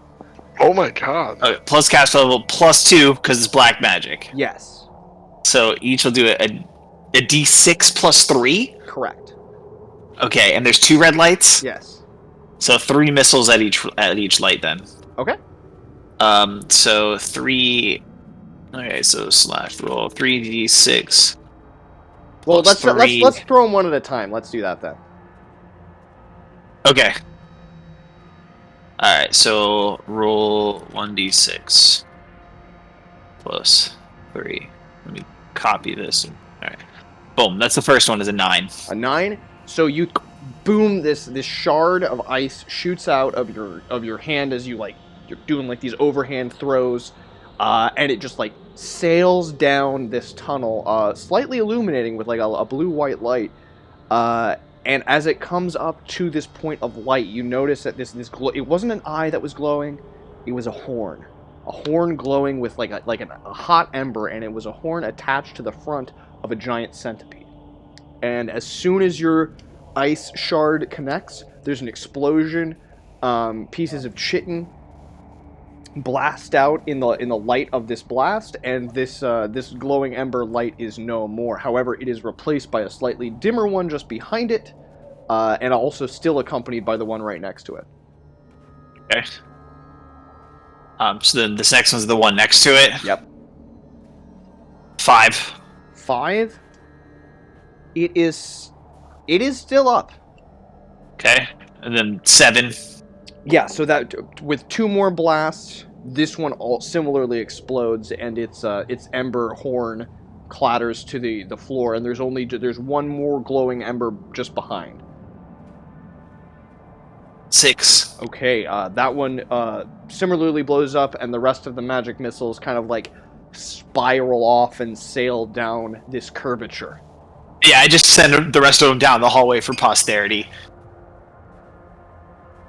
fucking did it! I finally did it. I finally cast that spell. I've been trying for years. Yes. It worked, too. You blasted all of them to death. That was very impressive. Feel how cold my hands are. I touch Hammond's cheeks. Oh, God. The air grows warmer as you scuttle down the strange tunnel, and soon you're sweating beneath your armor and clothing. Up ahead, a shaft of light pours into the tunnel. Oh, real quick, as you're crawling through here, it is getting much, much warmer as you near where these... but there are, I'll say... Oh, we'll roll it. Okay, so there's one... Yeah, one of these horns has not been, like, completely ground to dust. So there's like, little embers that are through here. They burn your hands a little bit, not enough to cause any real damage. But there is one solid horn that is a solid chunk that you could grab, as well as like plenty of little legs on these centipedes that you've blown up. Yeah, I'll shove some of them in my pockets. Little centipede horn. Okay. So it's hot. It burns like an ember. So if you put it in your pocket, it's gonna start burning a hole in it. Oh, it burns like an ember. Yes. Oh yeah. Oh, okay. Well, never mind. I won't do that then. I thought you said it was like hot, not so hot that I couldn't touch it. My bad. Yeah. No. I mean,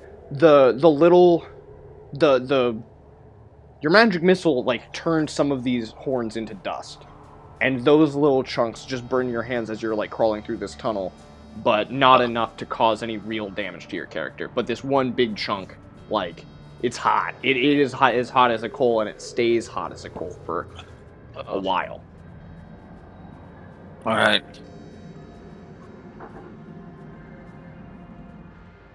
But yeah, if you still want to do something with it, let me know. But if not, you can leave it behind. Yeah, no, I'll just leave it there. Okay.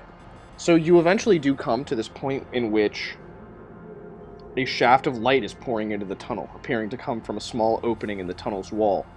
Cautiously approaching, you see a side passage running off into the distance. Although hazy, with bright green vapor, light shines from its far end.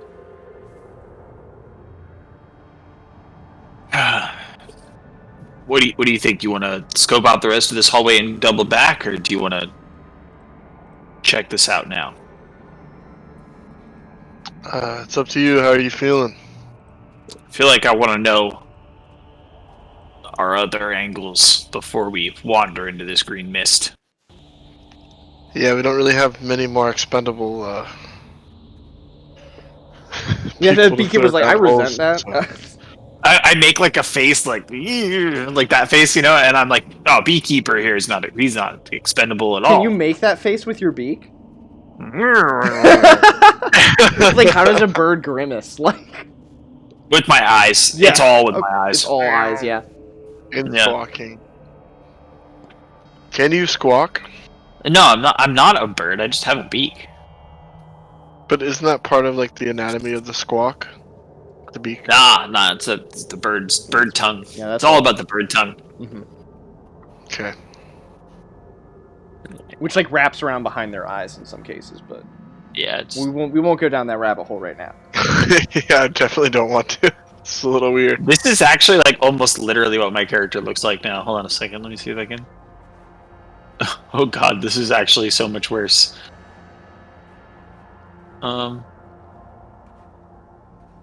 So are you going to go down this straight offshoot to the right, or continue along this curving passageway? You said you wanted to check out another area before you went down there? Yeah, so before we make this cut to this side pass here, I want to keep curving, keep going up the curve, exactly. Okay. Because it's misty, green misty vapor down this way, right? It's green misty vapor every which way. Okay, but the light is coming from here. Correct. Yeah, so I wanted to see what's... Oh. Continues its curve. Until you notice scuttling sounds coming from in front of you as you're making your way. Say you got about this far when you hear scuttling sounds again. Centipedes. Yep, you see 3 dots, 3 points of light ahead of you. What do you do? Gas magic missile again, I guess. All right, roll it. Will it work 2 times in a row? Ooh, maybe. 17. Maybe. Let's see. You throw a single magic missile that does 1d4 plus caster level damage. You must have line of sight. It never misses. If you burn a point of luck, you can throw a d4 magic missiles that do a d4 plus caster level. Well, I had 2 points of luck, so can I use that other one? Oh no, I had all those crit fails, right? So I lost the luck. Is that how that works? That is exactly how it works. Yeah. Okay. So yeah, I'll burn one. I'll burn one. Okay. So yeah, that brings you up to 18. You're gonna throw a d4 magic missiles that do 1d4 plus caster level damage. That'll be 1. God damn it. Okay. So you said they do 1d4 or 1d6? 1d4. Oh damn! So that the difference between an 18 and a 19. Oh no, I had a 23 on Yeah. that other check. And it's plus caster level, Yeah. so that's a 2. Oh okay. Oh yeah. So it's 1d4. Or was that? Oh, for, I forgot. Was that for the number of magic missiles you throw? No, yeah, that was for the number of magic missiles. So you only throw 1 magic missile. Yep, and it gets. I forgot the +2 on all those from Black Magic, from the spell damage from Seventh Son. Oh, that's right. Did you also put your plus? Oh, you did put your pluses for the spell check. So Yep. yeah. So 1d4 plus 3 then. Yep. Oh, didn't roll it. Oh. 7. 7 points of damage. You kill one of them, but there's 2 left. And they are going to... Let's see how that they would react. To one of them just getting blasted immediately. And then you'll still have some time. Yeah, no, they've passed their morale saves. They're going to continue towards you, so they've closed the gap quite a bit now. And yeah, I'm gonna say go ahead and roll initiative. I'll roll for the 2 remaining boar bugs. They're just gonna go in one solid group. Okay. They got -2 on initiative, so that is a 2 all day. So they tie with Cameron. Cameron, what's your agility modifier here? 7. A 7. So that's a -1. Mod is -1. It's a -1, Yeah. but that is still a better bonus than the bugs have, so you're going to go before them. Morgan with a 4 for initiative. Everyone rolled exceptionally low, but you two both get to go first. Beekeeper as well. Well, no, the beekeeper just goes on your initiative count. Oh. Yeah, we don't My need to make it initiative. super we don't need to make it super He goes on- complicated. Yeah. Okay. Or Cameron's Okay. initiative, whichever. It's technically Cameron's follower. But No, it's before the boar bugs. No, the other one was Cameron's follower. We Well, they're allocated both them. technically followers of Cameron because that's what he got from his carousing. Oh, okay. we allocated them Yeah. to where like Morgan kind of controlled the beekeeper to make it easier. Because the beak. And the beak, yeah. Beekeeper. Beekeeper. You are Yeah. the beekeeper. I'm the beekeeper. He's the beekeeper. Yeah. So what are you gonna do on your turns here? Everybody gets to go before the boar bugs. All right. Is magic missile a full round spell? Yes. It is. Okay. I'm gonna go ahead and just do another magic missile. All right. You gotta shoot till you miss. Do the old shoot till you miss. All right. So there's +2, +3, +4. Okay. D20 +4. Boom. It's an 18. 18, you get the same result. You throw 1d4 magic missiles that do 1d4 plus caster level damage +2 because of your 7th son.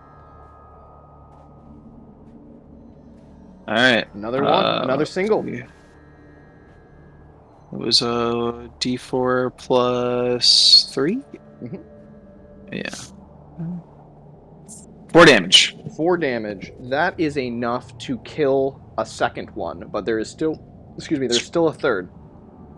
So now it is the followers and Cameron. He doesn't have the jar of honey anymore. So I don't really think there's anything I can do. Yeah. I was the honey guy. He's got his 10-foot pole. I think he's just gonna jab with the 10-foot pole. Okay. Yeah, that sounds. Yeah, that's like try to push it back. You know. Yeah. Yeah, go ahead and roll that. So you're saying he would touch the centipede with a 10-foot pole? Oh, yeah. That's what he's doing. He's trying to, anyways. -1. Oof, a 0. Go ahead and roll a D4 for that character real quick. 4. 4. Oh god. All right, so yeah, they do this. They try to like I'm assuming he's like a pool cue trying to like push this 10-foot pole and then like push this thing back. However, he misses. But he not entirely. He grazes 5 feet of this 10-foot pole across the horn, catching it on fire and ruining it. Oh god. So now it's a staff. Once you break off the burn parts. Yeah. Still does a D4 damage, but now it's a different kind of weapon. That was that fumble. Cameron, it's your turn. I'm gonna give him the biscuits and the gravy. Okay. Let's see it. 1d20 plus a d3.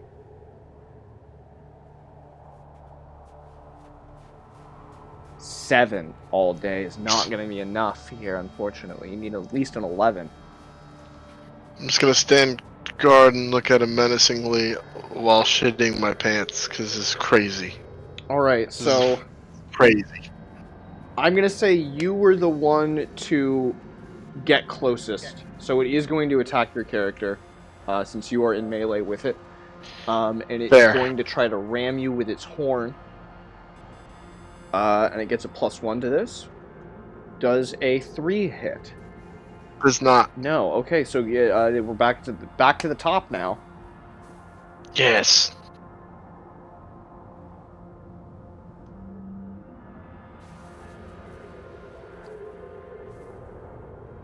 What you gonna do? Morgan's top, right? Yep. Oh, I am. Yeah. Do we have? Is there another one? Mm-hmm. One left. It's battling Cameron right now. All right. Let's do a magic missile. All right. It's a 1. It's gonna be a 1. Lost, failure, and worse. Roll a d6 modified by your current luck modifier.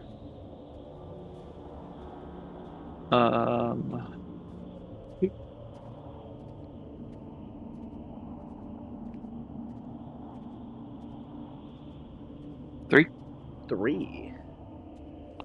Patron taint or corruption if no patron. So you don't currently have a patron, but you are an agent of Shelba. I thought. Oh, okay.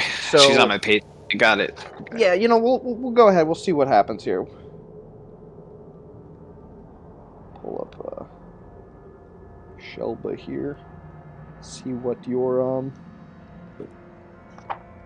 seems like the most thematically appropriate thing for this session. There we go. Shelba of the Eyeless Face, invoke patron. Here we go. Patron taint. Roll a d6 for me. On modifier. 4.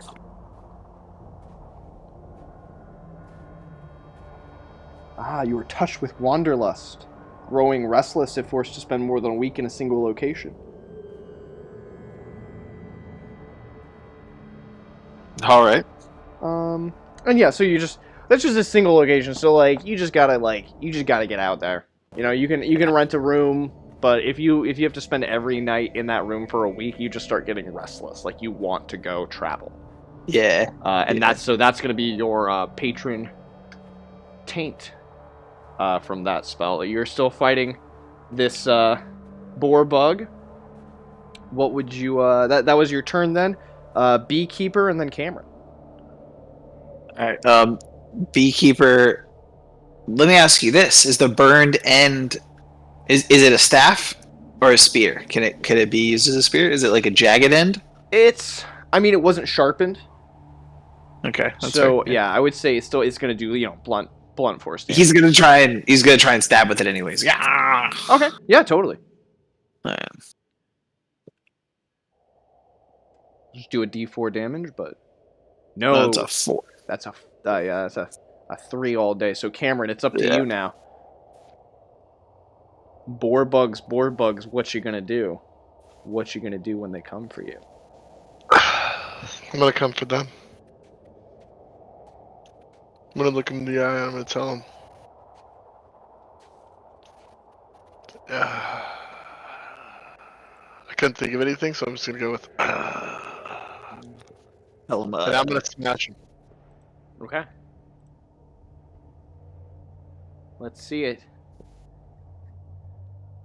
A 16 with a mighty deed. I'm gonna say this works. Go ahead and roll your damage. Add 3 to the damage. Oh yeah. You maul this thing, and I'm gonna say you knock its horn clean off, along with its head. You sunder its head.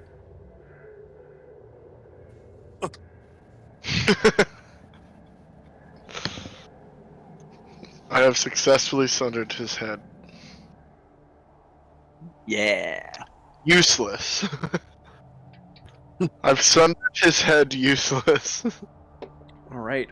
So this passageway continues to curve along until it reaches another point in which a straight, narrow passageway cuts off towards the center of the circle that you've now gotten around 75% of it, I would say. Same light shining from the center there. So I think we can kind of extrapolate that this coils all the way around. Do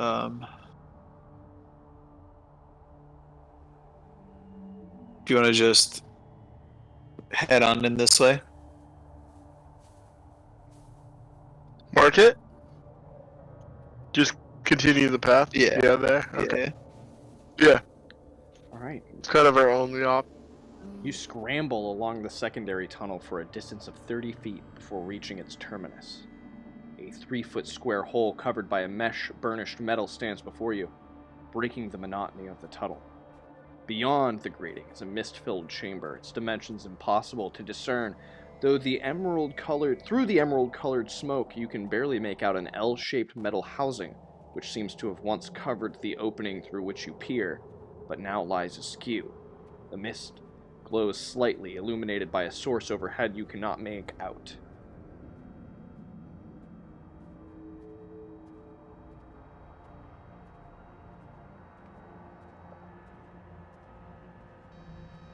So you can easily force yourself past this metal grating here. Yeah, I shoulder my way through. Okay. Just give me a strength check real quick. You can add your mighty deed to this.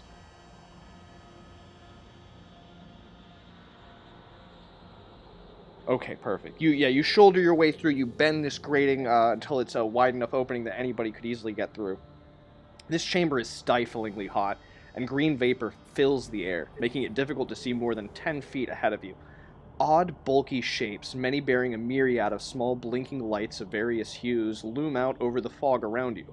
The walls and floor are constructed of smooth, interlocking white plates crafted from a hard and unknown material. A diffused light shines from above, emitted by squares set into the ceiling.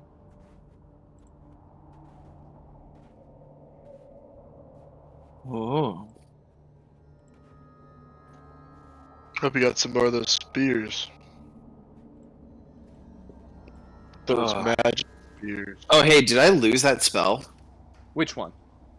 Magic missile? Oh, yeah, you lost it, yeah. Okay, I thought so. I'm glad I could, Yeah, you reminded me. We got a fucking crit fail. at least it's warm in here. Yeah. So I'm gonna push in behind him. So it's like an open space. Mm-hmm. It's super hot, and there are all sorts of like blinking lights. Yes, that loom out of the fog around you, affixed to odd, bulky shapes. And then- so they're not the same lights as before. And then from the ceiling, you said there were like multicolored squares. Diffused light shines from above, emitted by squares set in the ceiling. So it's just diffused light. It's not multicolored. Oh. It's not chromatic. Okay. Peculiar.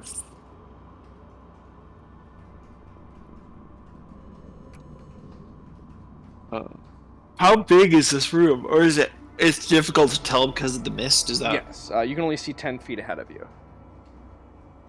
Okay.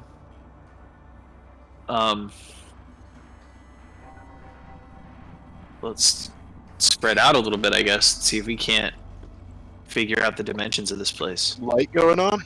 Yeah. So yeah, you make your way through these cyclopean, like massive, they're these looming monoliths all around you. Each of their faces is covered with randomly placed lights, points of lights, like chromatic stars scattered across these shadows in the mist.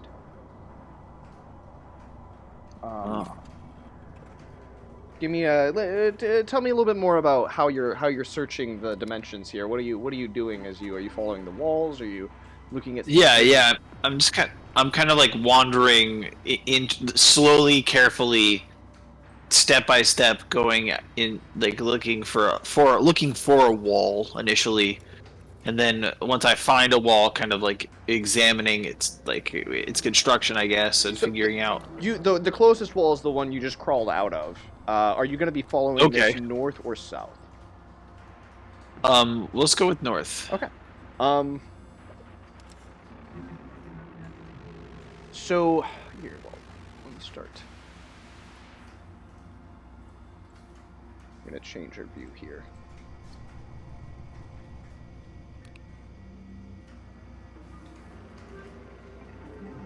So as you can see, here's the chamber that you're in.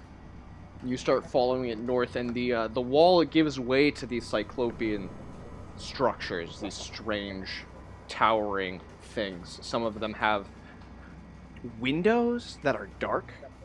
Some of them have, you get a closer look at some of these points of lights, and it almost appears like some of them are gems, or even like a grid of what look like teeth with strange pictograms printed on them is the only thing that you can imagine. Like maybe these are, effigies of gods or something. You're not quite sure what you should think.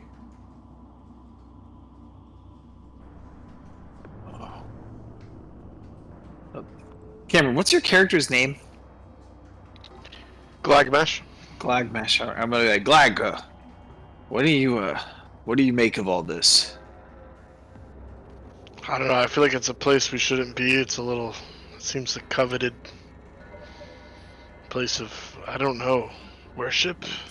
It's peculiar, to say the least. So some of these cyclopean structures give off a faint humming or a whirring sound. A few of them even make sounds like things being crunched,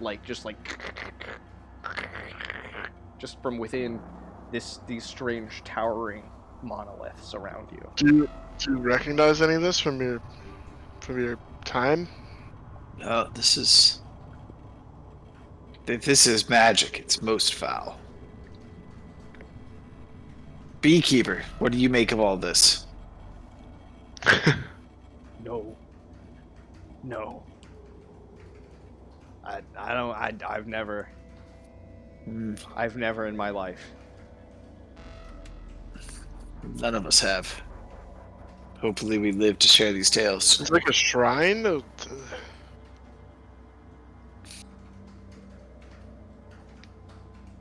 mean, how did you want to? Are you trying to inspect a little more? Yeah, I'm gonna keep following the wall. Okay.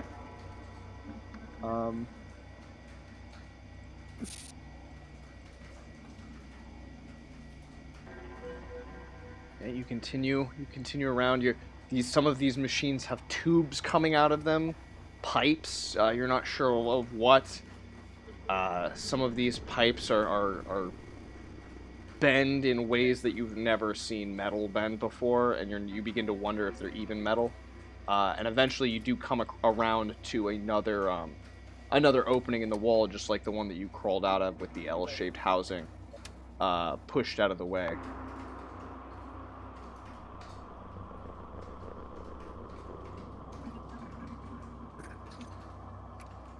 Are you just gonna continue going? Yeah, just keep making my way around. Do you want me to take point? Sure. Okay. I take point. You do find something that's not one of these cyclopean structures. It's actually a little weird. Let's see if I can just reveal just enough.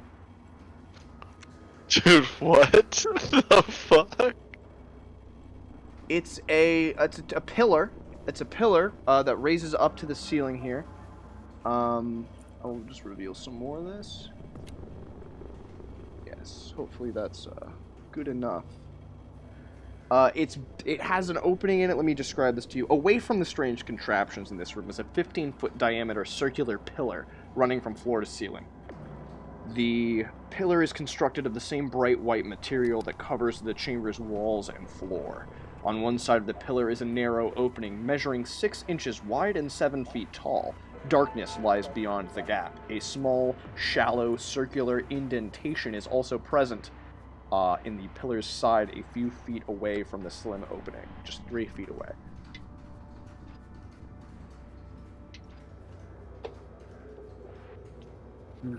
What was in the side?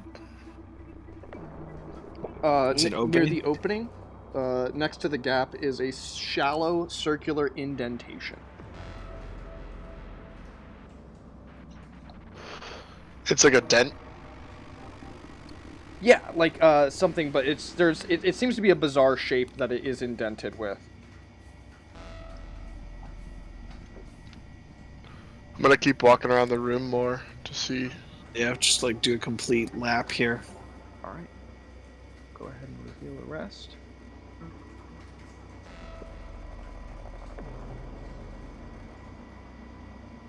You eventually make your way back to the place you crawled out of.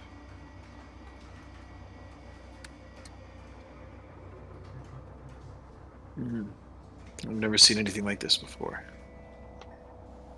What are these shapes? Are there any like levers? I reach into my pocket and pull out the tiny robot in the jar. Oh yeah. Oh, right. And I'm like, You're genie in a bottle. it reminds me of this kind of magic, but insane. The beekeeper is like, do you think you can control it? Control this? And I hold up the jar. No. That looks. Let's leave that in there. But like, I mean, this magic, this magic in here. I've got to find out more. Yeah, I'm gonna just like really scan like This just it seems so different. Can I like closely inspect this thing? Yeah, are you And I'm gonna make my way into the middle of the room. Are you inspecting it just visually? Are you trying to like maybe move some stuff around here? Yeah. Okay. Cameron, go ahead and make me a luck check.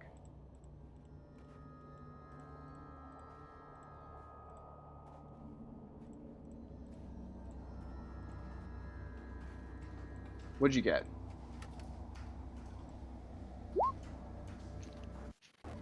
Unlucky. Unlucky. Okay. What is your current luck score? 8. All right. So this is going to be roll a d5 minus 1.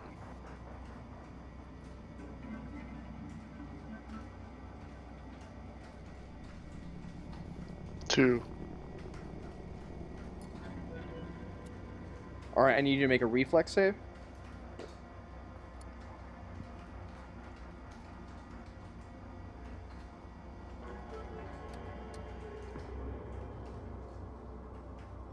right, one of these curving tubes becomes disconnected. You like go up to it, you see like this thing. It looks like maybe a tiny ship's wheel, and you turn it, and you hear this like, and the one of this curved pipes comes disconnected from the machine and just starts letting out a gush of steam, and just starts like wildly just spraying steam all over, and you quickly jump away as this like very hot steam starts filling that area that you were just standing in, but you are unburned. I call out, "Don't touch anything!" Sorry, I'm just curious.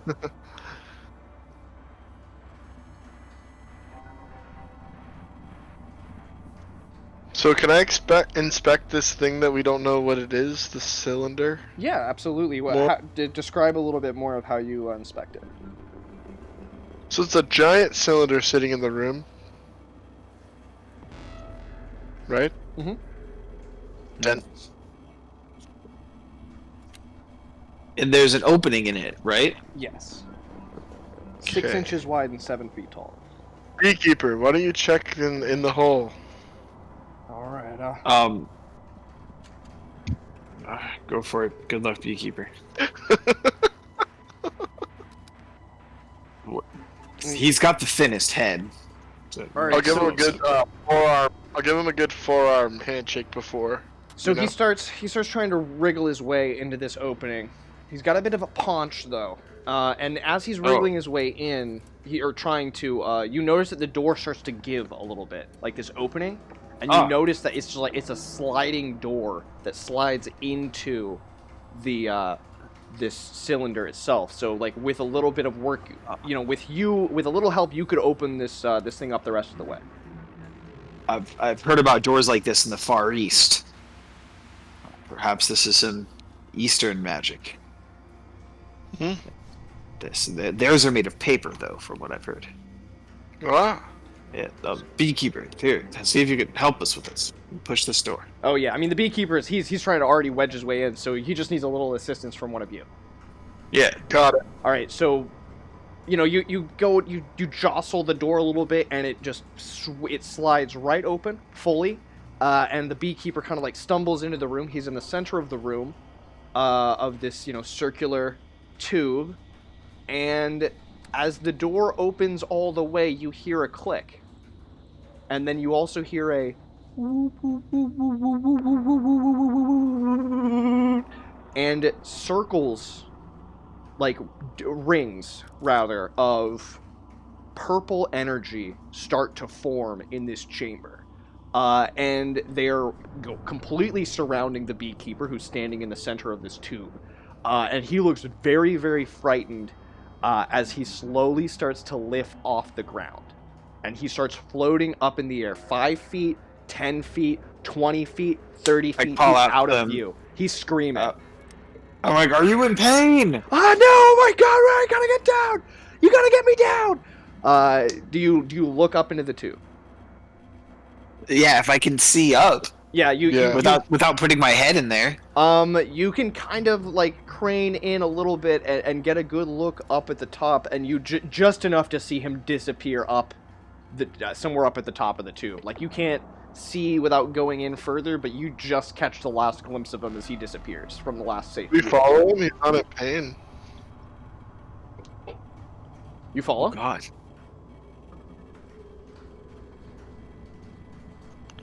I ask, do you want me to follow him into the tube? I can't ask you to risk your life like this. I go in the tube. Oh God. All right, so yeah, you enter the tube. You know what to expect. You feel no pain, but you do feel like when you're on the school bus and you go over railroad tracks, like that, but times 10. And you slowly start to raise 50 feet into the air. Okay. At which point you disappear from view from your from Udlich. Udlich, what do you do here? The shouting ceases. I'll say that You're safe. The two make it up to the top safe. They could maybe call down and be like, "We're okay," but you don't know where they're at. You don't know like what they're encountering up there for sure. I consider the fact that this being known as Shelba the Eyeless has asked me to acquire knowledge for her, and I feel that there's got to be some sort of new spell to be found within this place.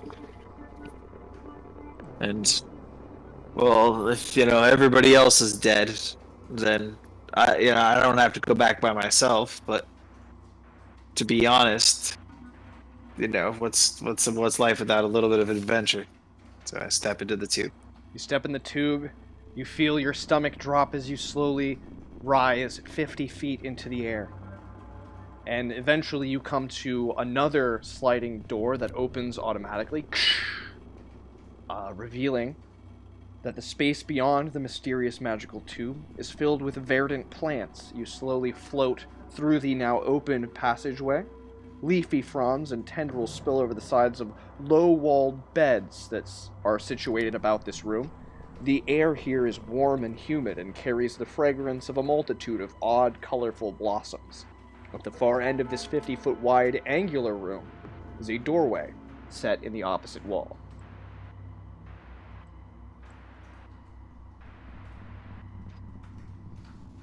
Oh, the weather here. Much better.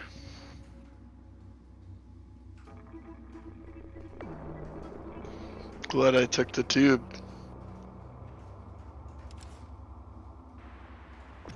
Wait, that's all of us, right? Yep, everybody's now up here. I step out, taking point. All right, you're in this greenhouse.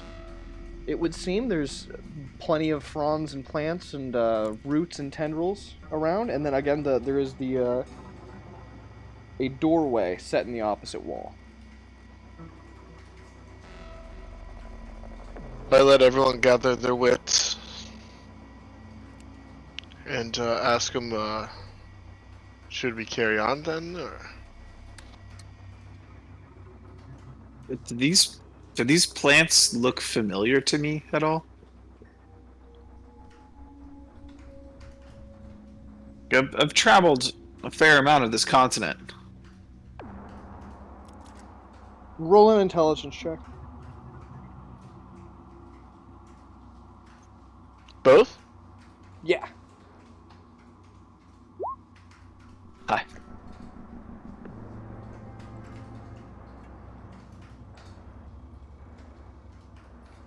I'm gonna say a 5 is enough for you to realize that you've never seen any plants like these anywhere that you've been. Okay, so they're that weird. Yeah.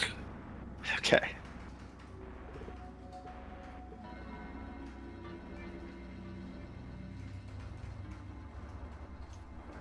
They seem strangely meaty.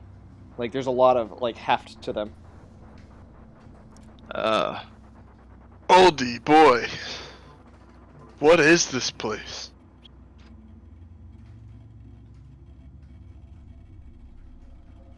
I don't know.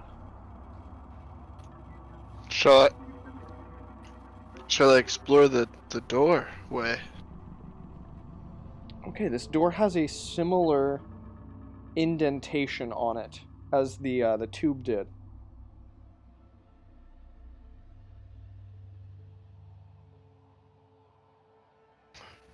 Another tube?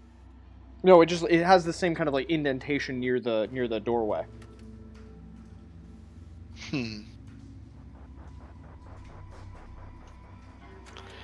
Is it like a worm head or a centipede head? No, it's like a strange circular depression. It doesn't have any images on it. Okay. Suppose I'll carry on to the next doorway. I mean, that's the only doorway. To the doorway.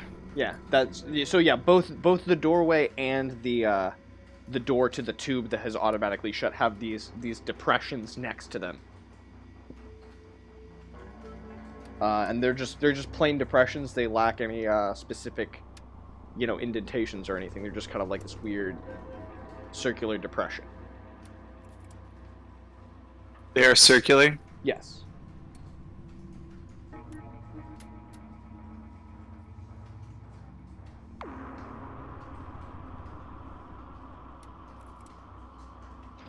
Roll an intelligence check. Okay. All right. Cameron, okay. you reach out and you touch one of these depressions. And as soon as you do, it lights up briefly with a white light around its outside, and the doorway opens up. And this will work for either the tube to go back down or the doorway to continue on. And I'll let you choose where you want to go. Let's keep going, huh? Yeah, I mean, in for a penny, in for a pound. Alright, I'm just trying to reveal not too much here.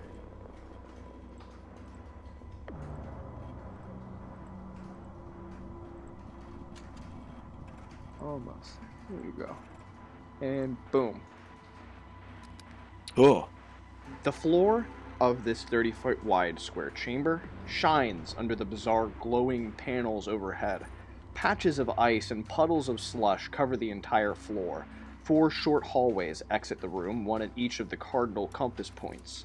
The ice is more prevalent near the north corridor, where the slushy puddles are concentrated to the southern hallway. The southwest corner of this room is slightly rounded and contains a doorway set into the wall. There is a small circular indentation in the center of the doorway.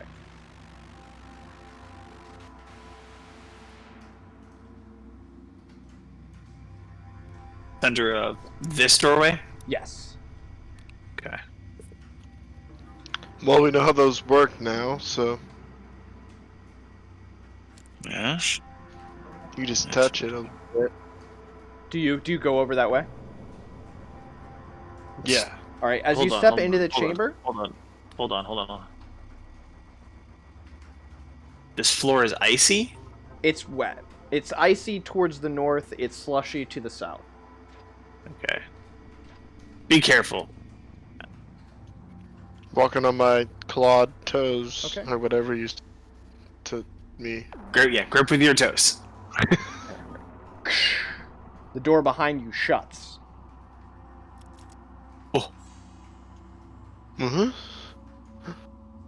Morgan, you turn around. You notice that the circular indentation on the doorway you just exited contains very intricate depressions set into it. Very intricate? Very Intricate how? Like the fingerprints of a starfish. Jesus Christ. Starfish don't have fingers, so that must be super. Yeah, intricate. starfish are fingers. They're all fingers. Yeah. Oh, really? And those fingers have thousands of fingers on them. Well, at least we're all closed in here together. I thought that you were closed on the other side of the door and that we were Nope. in the plant room. Yep. No, you are new. You are now locked in this hallway here. Okay. Where So would you like to go? Some series of. Can we Wait. see this door? Yes. It is actually ajar. I thought it was a door. Ha ha ha. But Yeah. No, it's slightly. Is it a It's slightly glass open. door? okay, it's slightly open. Partially ajar. Frigid air escapes through the opening. It's only open like Okay. an inch and a half though. Okay. Can we see through this door? That door. No, that door is shut. As is the door to the south and the door on the tube. And that one as well? Yep. Okay. Well, what are you thinking? I mean, there's a lot of ways we can go, obviously, but the whole indention thing is here. Yeah. You know how those work. So I will say that all of these doors have similar indentations. Oh. Do you press the indentation with your hand? We just have to decide which one. Yeah, just let me know which one. Yeah, do you want to go to this one? Yeah, let's try it. See what Yeah. happens. Definitely going to be poking at this slush a little bit with the stick before we cross it. All right, is that the southwest? Yeah, the southwest. All right, you approach it. You're careful with the slush, and you hit that indentation, and around where the white light usually flashes, a red light flashes, and nothing happens.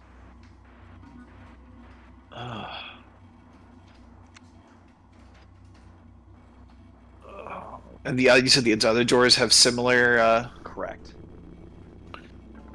Well, Glacknar, do you want to try these other ones as well? You seem to have the touch. Yeah. I'll go south first, right? Yep. Another flash of red light. A flash of red light Yeah. from the west, and a flash of red light to the east, and you're back where you started. All right. So well, that Ajar. only leaves north then.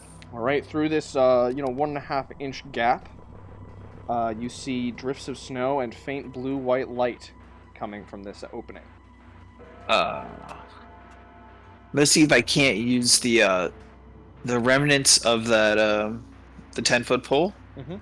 that a beekeeper has to try and as a get some leverage to see if I can't wedge this door open a little bit further. Oh yeah, absolutely. I'll say that without even making a check, you can, especially using a fulcrum like that, you open the door very easily, and you notice that every surface of this cavernous chamber is rimmed with frost, and drifts of snow cover the floor.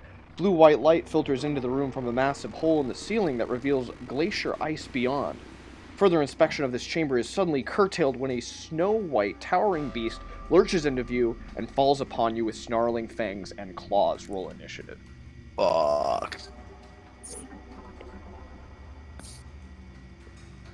It gets a 2. 7. 4 from Cameron. Excellent. So you two get to go first. But Okay. this is, you also notice the dead body of someone who's climbed down in here previously. Half eaten. Oh, Is it a? slave. Yep. It's slave. Oh no. I think his name was actually pronounced Slave, but Yeah, it's Slavic. Is that what his name was? I never got it. it's the I know spelling. he was It's, falling around. I never yeah. rolled a random name, unfortunately. yeah, in Lankhmarian, it looks like slave, but I think it's actually pronounced Slave. Oh, here's the hole. Yeah. Interesting. Okay. Well, I'm gonna fireball. Okay. him. Give me a spell check. You need at least a 15.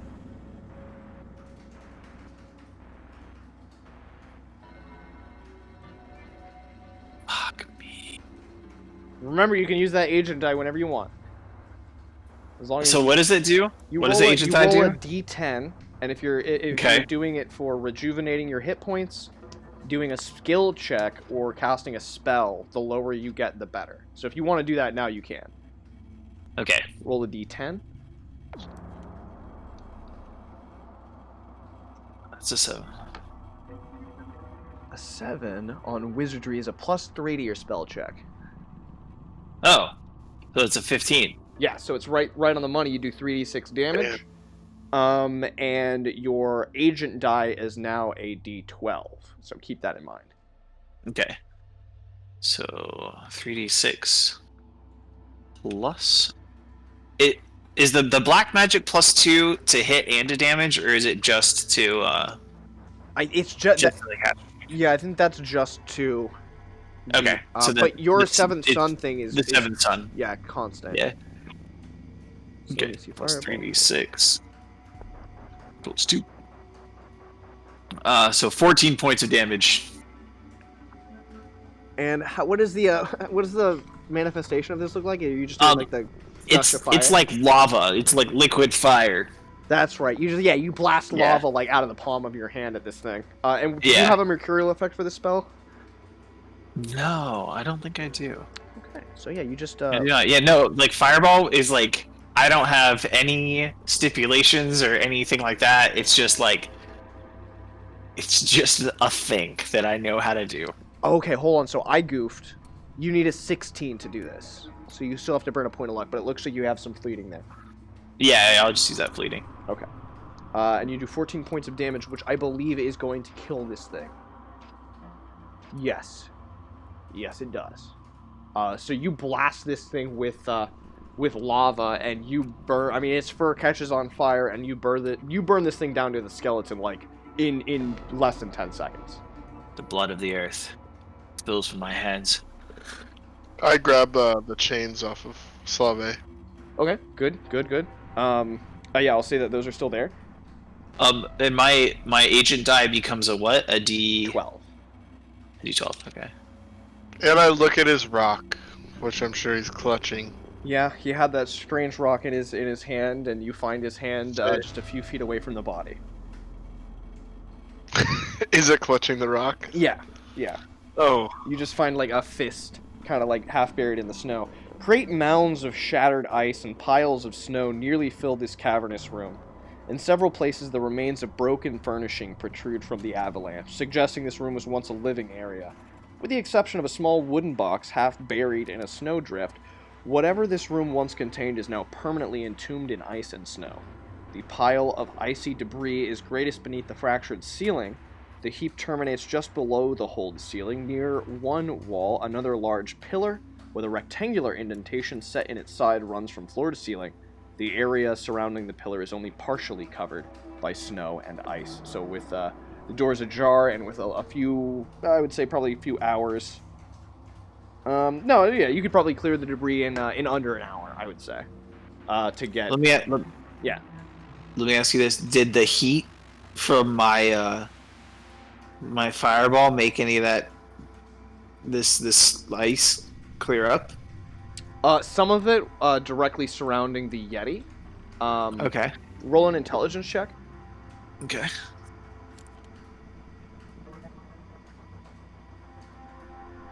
Okay. 17. Yeah, so you notice that the Yeti was partially trapped. It had a twisted ankle that was trapped beneath a heavy drift of ice. It had already taken a little bit of damage from the fall down in here. Your blast of lava did melt the ice enough to free it, but also killed it in the process. Oh. Okay. So yeah, besides this small mahogany box and the tube, there's not really much in here. Well, I'm gonna go check this box. Okay, it's a box of mahogany. You open it up, and inside there is a 3-inch diameter metal disc with 5 flexible tentacles, in quotes, protruding from it, resembling a skinny starfish. Do you inspect it? Yes. As you grasp it, the tentacles wrap around your hand, forcing the metal disc snug into your palm. It then glows with a dim silver luminescence.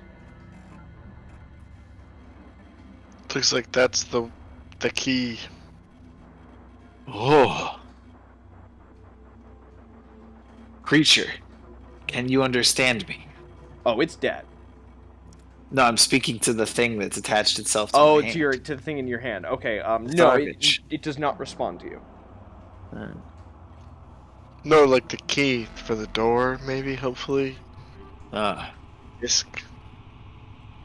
I don't know. I've never seen anything like this before. Me neither. This shit, I can't wait to wake up.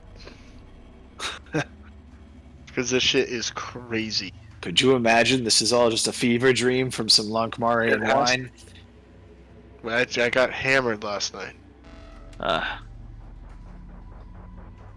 My sister, she tried to tell me that she was going to take me on some sort of adventure. You think we're sharing a dream? I don't know, man. None of this seems real. Part of me hopes it's true, because that means this beak will be gone when I wake up. Exactly. Like, what kind of a thing of nightmares? You look over at the beekeeper who's standing in the corner of the room. He has a little bit of parchment, and he's sprinkling some kind of brown herb in there. And he rolls the parchment up into it looks like a tiny pick, and using a bit of tinder in his front pocket, he manages to get this thing lit, and he takes a long drag, and he looks at you and says, "We're a long way from the bee farm." Ain't that the truth, partner?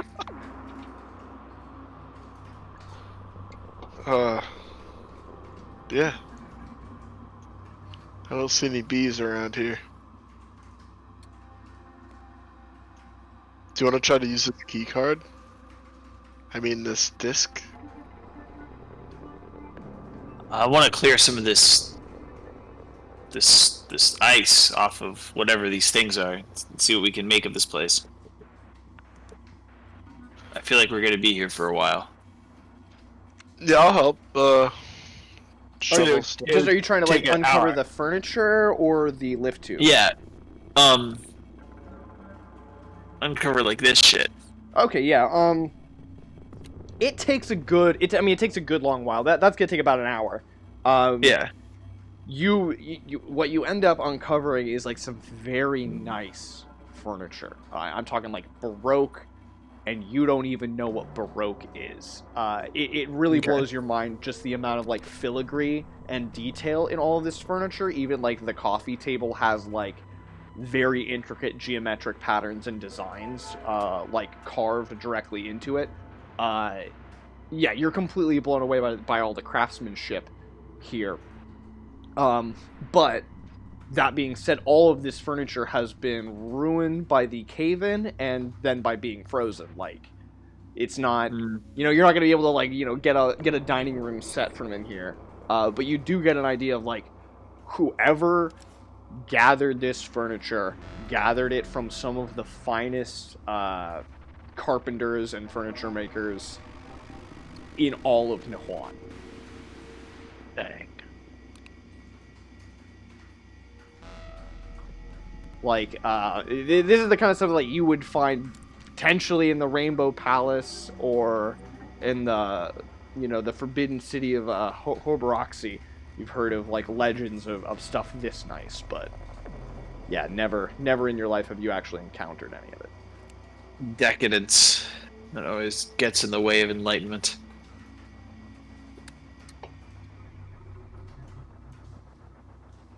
Well, what do you think, Grognar? Do you wanna go and check out these other doorways? Art of Ice, or how long have we been out doing this? I'll say that you've been inside of this structure for at least a couple hours now. We'll say 2.5 I'm saying, like, hours. It's last rest, so like, has it been a full day? No, it has not been a full day yet. All right, so we're feeling chipper. Yeah, it's probably like noon time. All right, yeah, I said we continue on, go through these paths, maybe try to use what we found to maybe get us through. Yeah, which one of the 3 doors that you haven't gone through do you want to open up here? All right. I will now Take it, Wittershins. Wait, can you try to use your disc on the east wall real quick? Well, I just tried to use it on this one. It worked. So. It opens up. Burnished metal countertops, tables, and chairs occupy this angled room, indicating it once served as a food preparation and eating area. Several compartments with small doors are set high up in the walls surrounding the cooking area. Have you ever seen a tavern like this before? No, it's like one of those hipster taverns on the east side. I suddenly realized that I haven't eaten all day and begin to search around for food. Yeah, roll a definitely. luck check real quick.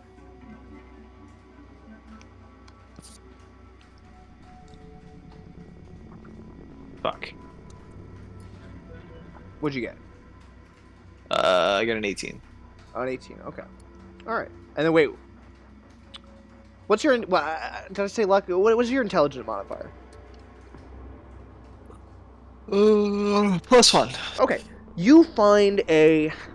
It looks like a spigot, and you like pull the lever, and a fluorescent orange goo starts to drip out of a tap. Oh. Turn it back. Okay, it stops flowing out of the tap. Beekeeper, does this look like anything you're familiar with? He gives it a smell, kind of recoils a bit. He says, "It doesn't smell like anything to me. It ain't honey. It ain't jelly." What about you, Gilgamesh? Sorry, I can't remember your character's name. Glagmesh. Glag will do. Glagmesh. All right, Glag will do. Glag it is. Or GD. I give it a whiff. Roll an intelligence check.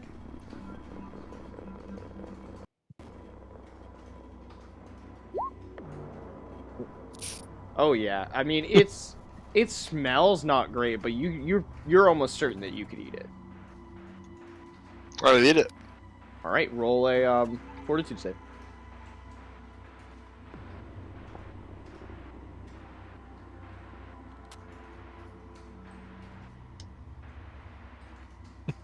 You take 2 points of damage and you double over in pain. Oh God. It wasn't food apparently, but you managed to stave off the additional damage and the additional strength damage as well. So yeah, you're Oh, Glag, throw it up. Get it out of there. I throw it up. Yeah, you make yourself throw up. You still take those 2 points of damage, but other than that, you're okay. You're gonna feel a little gross for a while. Yeah, I don't know why I did that. I just assumed it. No, it's alright. It's been a long trip. I understand. Sometimes, our humanistic urges get the best of us. I haven't figured out how to drink anything yet, to be completely honest. So you do find some cups in here, as well as some. You find something that really blows your mind. You've never in your life encountered anything this bizarre, but it is an unholy union of a spoon and a fork, and they're combined to make one utensil, and it's made out of some kind of like synthetic material that is malleable but still brittle, and you hold it. Your character is just like in awe, just like rolling it over in your fingers and bending it, and you find a whole drawer of these things. I sneakily put it into my robe. All right, you've got a plastic spork. Yeah, like my precious. You know what I mean? Like, holy shit! Nobody can see that I have this. No one can ever know. It's the ultimate eating utensil. Exactly. Yeah. All right. So where to next? They acting like only mildly suspicious, like playing it way too cool, like oh yeah, I didn't steal anything. Yeah, no, well, yeah, let's get out of here, huh? Let's go to those other doors. Yeah, let's go see what those other doors are. So you said you wanted to see if you could get back into the green room. I'm gonna say yes, you can with that palm disc. It will pop back open. Okay. Then let's go peep this. All right. So I'm gonna describe this one before I actually reveal. Okay. The floor of this large angled chamber is covered with sopping wet carpeting. Shards of broken glass and the bodies of dead unknown fish litter the ground near the east wall. Near the opposite wall is another large pillar bearing a rectangular depression in its side. 3 large statues stand at aesthetically pleasing locations throughout the room, and several paintings hang at regular intervals along the wall. all these wonders pale in comparison to the monstrous reptilian beast that stands atop the glowing platform in the middle of the room. Although the monster's titanic jaws are open as if in the midst of a fearsome roar, the creature is motionless, as still as the statues surrounding it. Oh.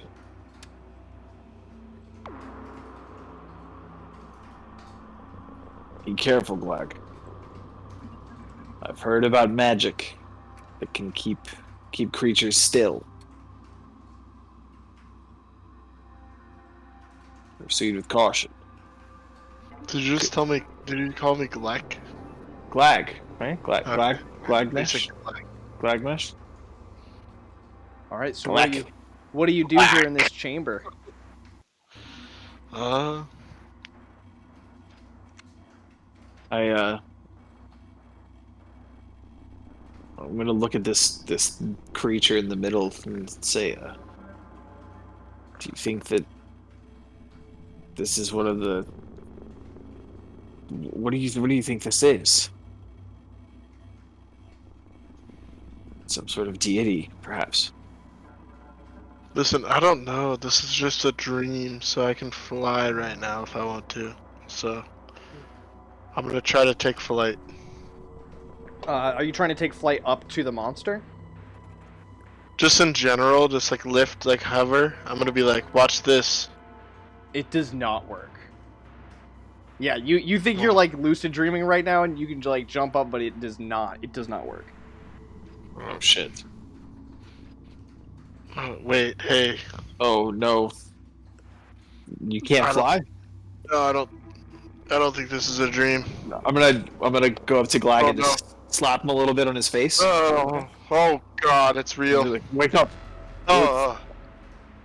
So Yeah, you alright. two you know you're slapping your companion in the face and you're just being looked down on by a naked man sitting resting his head on his fist, resting his chin on his fist, just kind of like looking down at you almost mournfully. I'm gonna go. Good God, man. Cover yourself. It's just a very Sorry. very large statue. Pretty intense. Oh, it's just a statue of a naked man. It's just a giant naked man mourning our. Yeah, no, it's like I was thinking we were having like a Q moment, like Q like from Star Trek, you know, he's just showing up, like looking. Nope. Like Nope. hard. Just a naked man sitting on a rock, resting his chin on his fist, looking down at you, contemplating. Go It seems. back and check the other room before we go down Tube D Sure, we still have Tube C as well, mind you. and B. My guess is that this is Tube B. You are correct. Aha! Process of elimination. And so when you hit the palm disc in Tube B, there is another sound, and you notice that Tube B actually goes upwards, just like the tube you came up, Tube A. Tube A, okay. I'm a little skeptical on this now that I know this isn't a dream, but I will travel on. Well, how are you feeling? A little shook. I drank sludge over there. So if you want to take a break and roll your class hit, you still have you get 2 of these a day. Class hit dice plus your stamina plus your level. If you feel like you need to do that. I know you have kind of. You think you and Morgan both have like the same amount of hit points, despite being a wizard and a warrior. I have 7. I have 3. Oh, We have wildly different. yeah. So 3 and a 7. Yeah, it's pretty different actually at level 1. Let me ask you this while we're resting here. What is second level? What's the XP for second level? 50. 50? Yeah. Well, you start with 10. Okay. You start with 10 because we skipped the funnel. Right. And then you have the experience you earned last time, which I forget how much Okay. that was. 13. 13. Yeah. So you're Yeah. not too far away. You actually have Okay. 23, so you're about halfway there. Yeah. I was just seeing if we were fortunate enough to have earned enough experience points to level already. No, not quite. So I could use another hit point or two. Or whatever I get. yeah, whatever I get, yeah. It's funny because I could not ever gain any more hit points. Like, it's possible, right? Because, like, you roll for hit points, Mm-hmm. and I roll a d4, right? And if I roll a 1, and I get... my stamina modifier is a -1. So I have a 25% chance to not gain any hit points at all when I level up. Yeah. Well, you know, since you asked, go ahead and both of you tack on an extra 11 experience points onto your characters. Okay. So it puts at 34. Mm-hmm. Okay. I was just curious. Oh yeah. So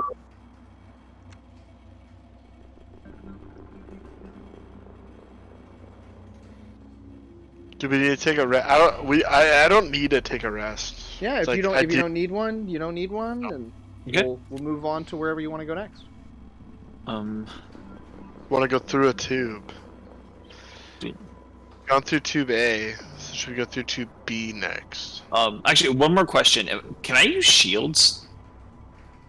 Great question. I believe you can, but let's go ahead and check the proficiency for wizards here. Yeah. I still haven't gotten my book. I'm still...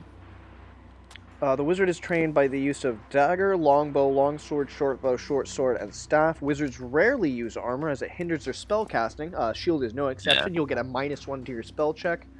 Yeah, fuck that, However, I use a special rule in which if a monster crits on you, you can negate that crit by shattering your shield. You'll still take normal damage, but you won't take that crazy bonus damage. It's not worth the -1. Yep, yeah. Yeah. So I got Beekeeper for my shield. Okay. All right, so you're gonna go 2B then? Is that what I'm hearing? Yeah, I think that's because we already went A. Yep. So we can just go B now. 2B opens up. Purple donuts of energy are slowly rising up into the air. Who goes first? Beekeeper. All right, Beekeeper steals his medal and heads up slowly. Who's next? Me. All right, you go second, and you disappear up the tube, and then finally, I assume, Morgan, you're going to be last there? Yep. All right, I will go ahead and reveal this corridor to you, but it is a simple corridor. It's just another, same ceiling, diffused light coming from these tiles in the ceiling, same strange smooth floors, and let's pull this over here. This hallway. The door to the tube opens to reveal a corridor running east to west. A door stands at each end of the hallway. Other than a long dead potted plant across from the tube's exit, the corridor is empty.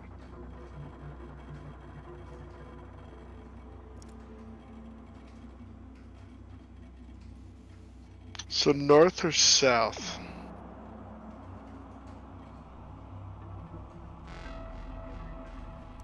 Well, I don't care. Let's go left. So north? Yeah. Okay. Using the palm disc, the door opens upon a brightly lit chamber. The walls of this chamber are decorated with large black rectangles, and the floor is covered by plush carpeting. A handful of comfortable furnishings occupy the area beyond the door, forming a cozy sitting area. At the far end of the room is an elevated space accessible by a short flight of steps, just 3 steps high. In this area, a large bed draped with shiny, rumpled dressings. Beside the bed are several odd metal devices. A 3-foot wide diameter metal sphere its underbelly studded with spikes and unidentifiable protrusions, hangs in mid-air at the foot of the bed. It spins slowly in place, alerted by the opening of the room's door, and begins gliding towards you, its many spines gleaming in the glow of the light above. I will now reveal to you this chamber and what this sphere looks like.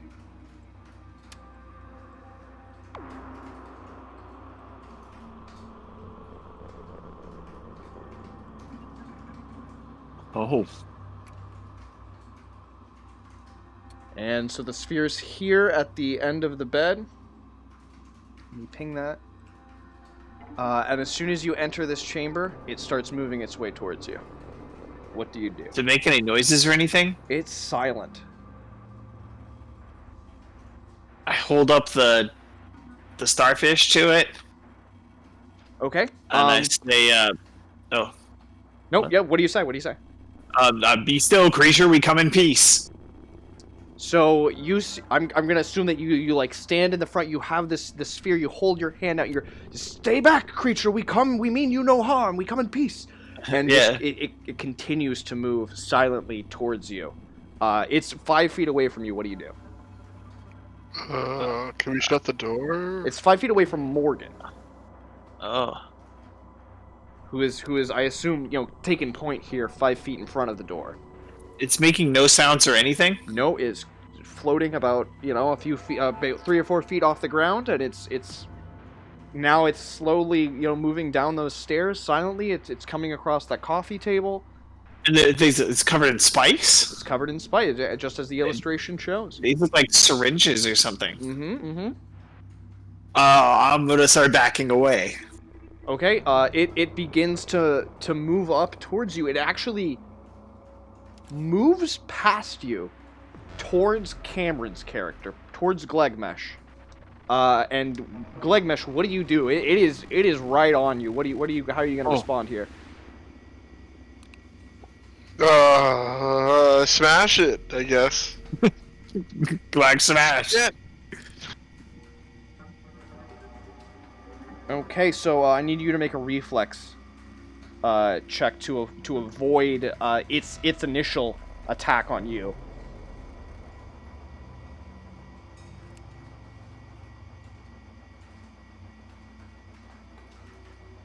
A 19. Yeah, you quickly, you definitely step out of the way of this thing, and now I will let you attack if you so choose.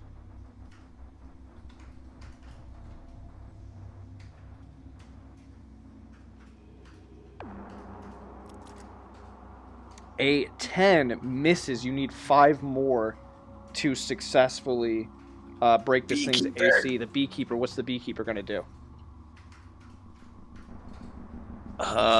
Is it going for Glagnesh or is it going for Beekeeper? It's going for Glagmesh.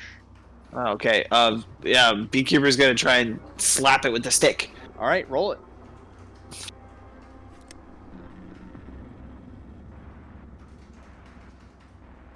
Oh, what the hell? Oh, there's a period in there. Oh, yeah. That's a -1 anyway, so. An 11. An 11 does not hit. You need a 15 to hit. Shit. Yeah, this thing moves in towards Glegmesh again. It's gonna make contact. Are you going to allow it to make contact with you? I'll definitely try to dodge out of the way of it. All right, yeah, give me another dodge roll, reflex.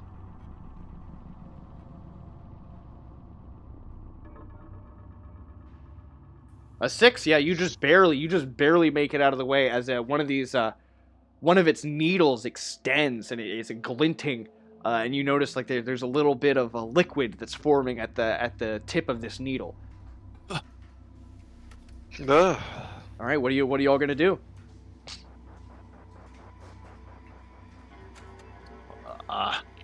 So there's like a bed thing here, right? Yes. I'm gonna grab the sheet off of the bed Okay. and try to throw it over the thing. All right, roll. I'll say roll an agility check for that. Okay. It's dead now. You throw the blanket. I can't see it. It must be dead. Agility, right? Yeah. Yep. Okay. 20 minus 1. A 10. Okay. All right. So now I need to roll this because you are. Oof. Oh, you couldn't see it. I rolled a D100. I had the GM thing turned on, but it was a 74, so that indicates that you have friendly fire. So Cameron, I need you to make another reflex save.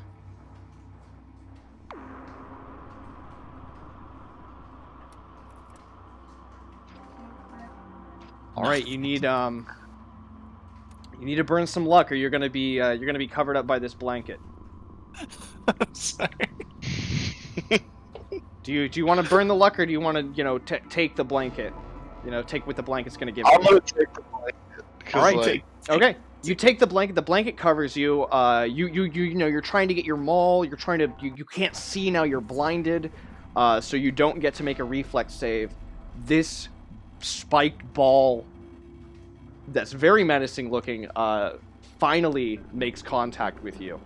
It injects you with one of its needles, and you can feel it inject something into your veins. You feel a cool liquid enter your bloodstream and just like spread throughout your arm, and you scream because you don't know what you were just injected with. Go ahead and roll a d12.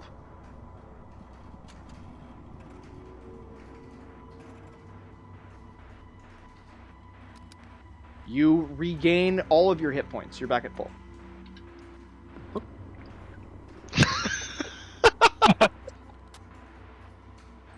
Yeah, Morgan, you notice it's got a little red X that's like sideways, like a little sideways X, like a plus sign on it, on the back of it.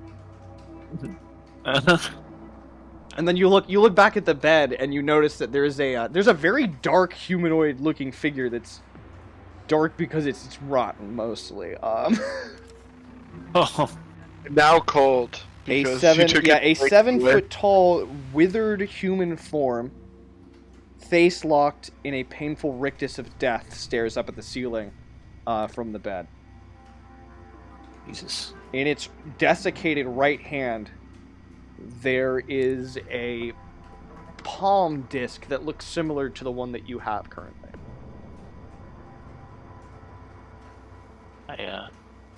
I pull it off of the desiccated hand. Yeah, can I have one? And toss it to Glagnesh. Okay, and Glagmesh is like pulling the blanket off of them and like rubbing their arm a little bit, and the this floating spiked ball slowly floats back to the foot of the bed. How do you feel? I feel fucking awesome right now. Yeah, all right. Holy shit! I think this is a magical healing. Oh. But I was suspicious that it was some kind of alchemy. yeah, definitely. Can we take it with us? Like, Perhaps. it's pretty sweet. Could certainly try. Yeah. I wave my disc at it and then motion it to come. Well, I want to search the room too. Yeah, let's Okay. let's search Yeah. through this room.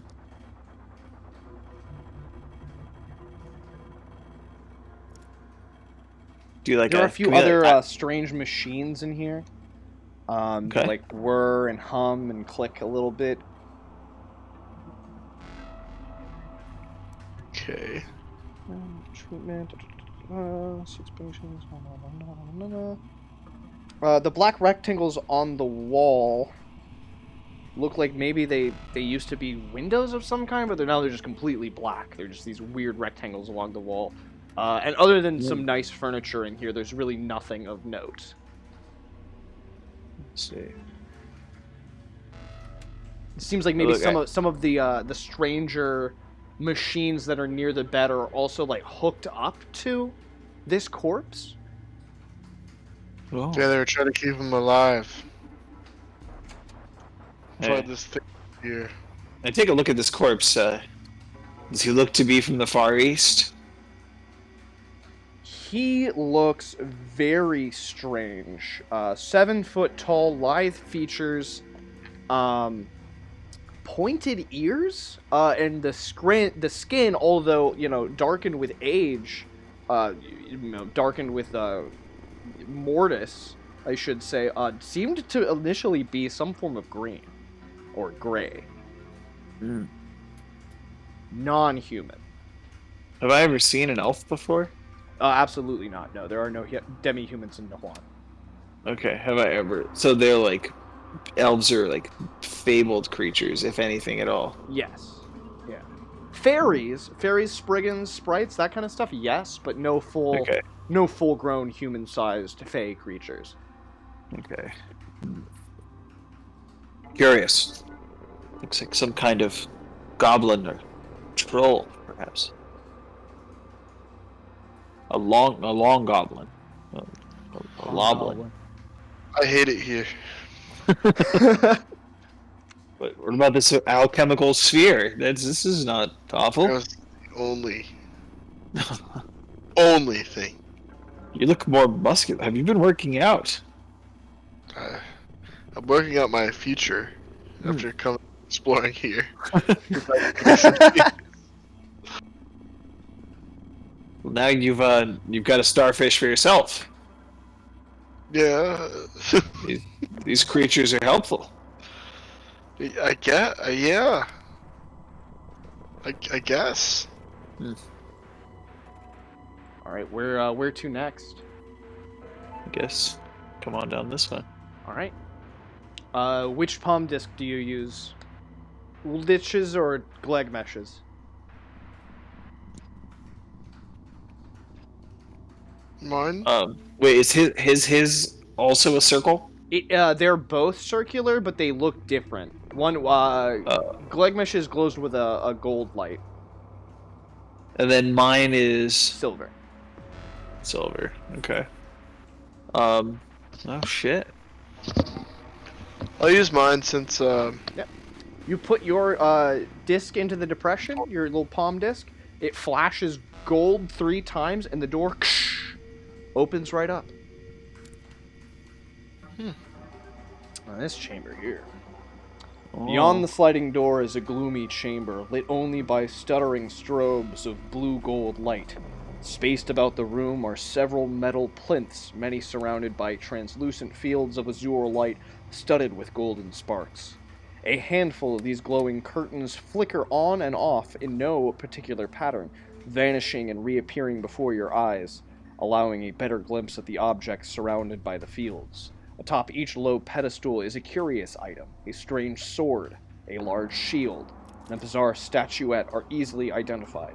Other objects, both bizarre and mundane, occupy other platforms. A peculiar suit of armor surrounded by the plinth. A peculiar suit of armor stands surrounded by the plinths. Larger than a man, the suit's arms are spindly and end in claw-like gauntles. A clear oval helmet sits atop the suit. Oh. Some sort of armory, perhaps. Do you still hate it here, Glagmesh?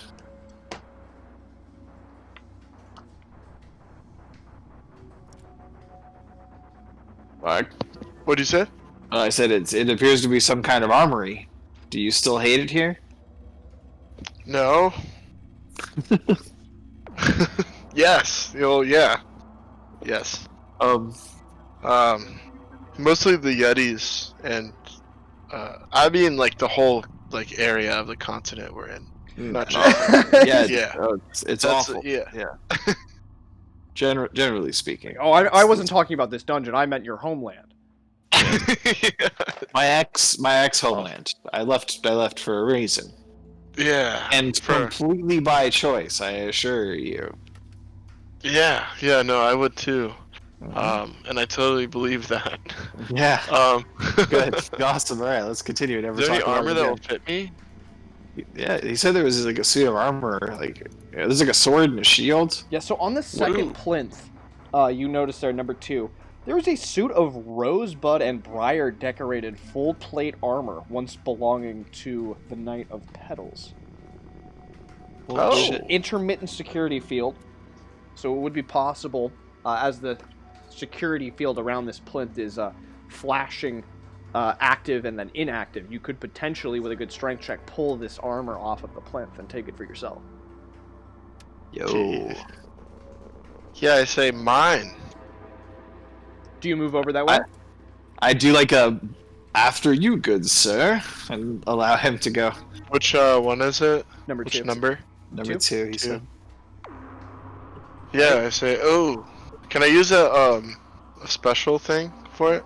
Oh yeah, absolutely. But before you do, you hear a voice booming from behind you. Danger! Danger! Danger, Will Robinson! And the robot starts flailing its arms wildly. Roll an initiative.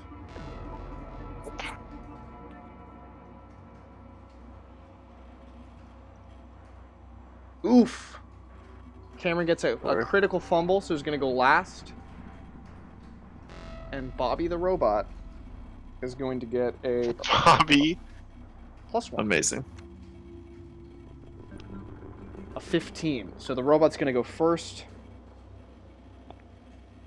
And it should be noted that the robot gets 2 attacks per round. It moves at 20 feet movement speed. So you are well within range here, and it is going to swing at you twice.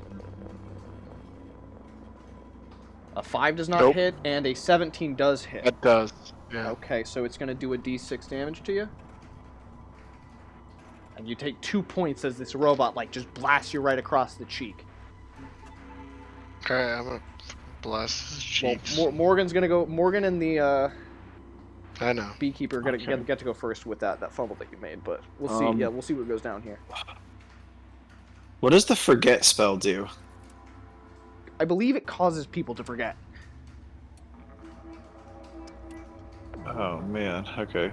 Yeah, it's Could be fine. wrong. Yeah, 170. I'm pretty certain that's what it does. Like as advertised, but I'll look it up here. Forget the caster. The caster makes a creature forget something. Cool. Alright, I'm gonna try and fireball it. Okay. All right. I don't think you've lost the spell yet. So yeah, go ahead. No, I lost magic missile though. Yep. You need at least a 16 to cast fireball. Okay. Does it get higher every time I cast it? No, I was wrong last time. 15 is the final. Okay. Oh yeah. But we if talked you about get that. if you get 11 through 15, you don't lose the spell. You just fail to cast. Okay. So you don't lose it. You do fail to cast though, unless you want to burn luck. But 4 points of luck. It's a lot of luck. Yeah. Nah. Okay. Beekeeper. I'll stay in the doorway. Beekeeper. You said there's a sword here? Yeah, number 1. And the field is down. Okay. Beekeeper's gonna grab the sword. Okay. And it's in its sheath. But yeah, within that 1 round, I'll say that they can grab it, unsheath it, and make a strike. But they won't be able to move afterwards. okay, he's gonna strike for the helmet. Okay. Roll an attack.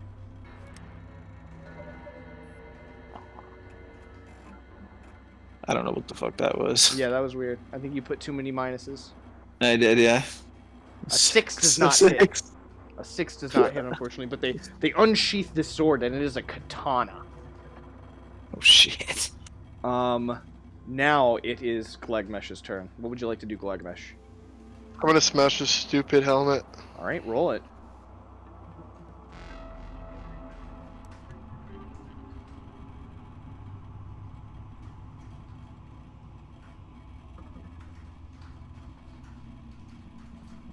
Before I roll this, I'm gonna tell him I'm taking him back to sharper image.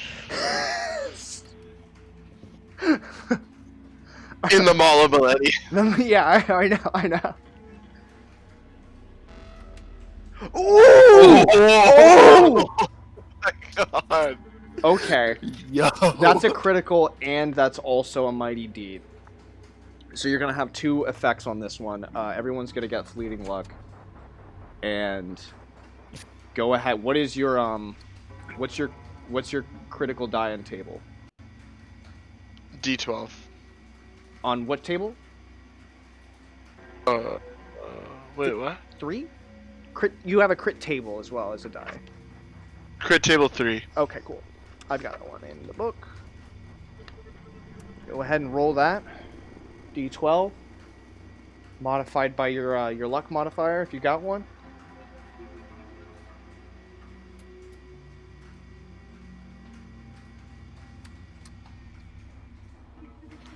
If I have the mod in luck, but my luck drops and fluctuates, so I keep the mod? You do keep the mod for critical checks, yes, I believe. Okay. No, wait, I'm sorry, that's not true. That's not true. It's for your lucky weapon you keep the mod, but for your critical checks you take whatever your current mod is. Alright, so the D12 was a 6. You didn't have a mod, so that's going to be a brutal strike. You're going to inflict an extra D8 damage. And this is going to damage the foe. So you're going to do, with that maul, it's a D10 plus a D8 plus 3. And then, I think that's it all day. So you say I roll another D10, D8, D3? No, another D10 and a D8, and you add 3 to those 2 dice.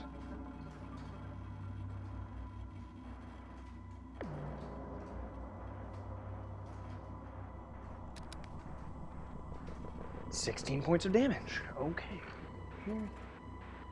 Alright, so that full damage. Excellent. Excellent, and it's a hit, and yeah, you do 16 points of damage, which is more than half, and you do damage to the head, so I'm going to say that that's going to inflict a -1 to their attacks from here on out, so they're only going to receive a +2 to their attacks. And I think it's now it's time for it to go now. Yeah. So it responds in kind. It gives you a swipe for a 7, and another swipe, it gets a fumble. Ooh. And I'm going to roll the fumble here.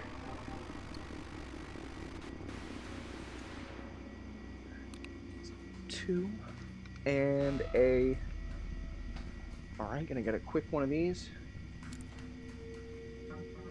Yes, so they come up on like, they tilt a little bit. Like with one of these, like, their arms are flailing around so much, they overflail and the robot rocks over to the side, like tipping up just a little bit, but it's able to swing one of its other arms around to right itself before it falls over. Now it's Morgan and the Beekeeper's turn. Okay. Nice. Shit.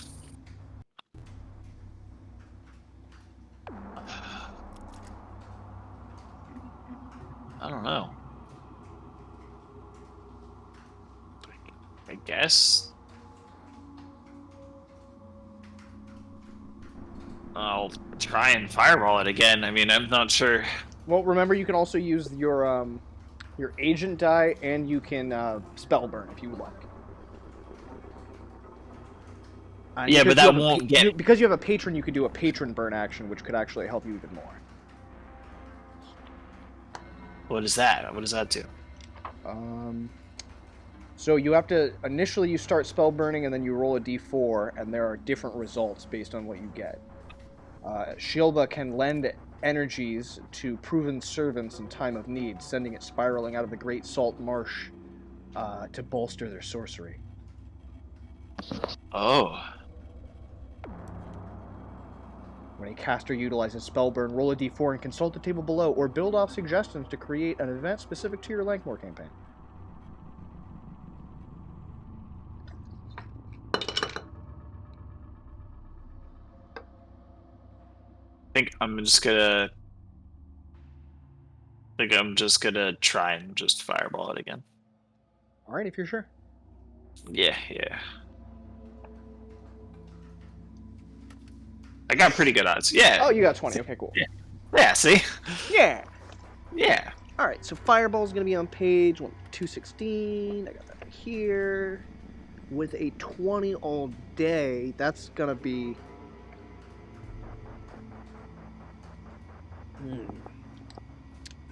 You launch a fireball up to 120 feet, doing 4d6 damage. Okay.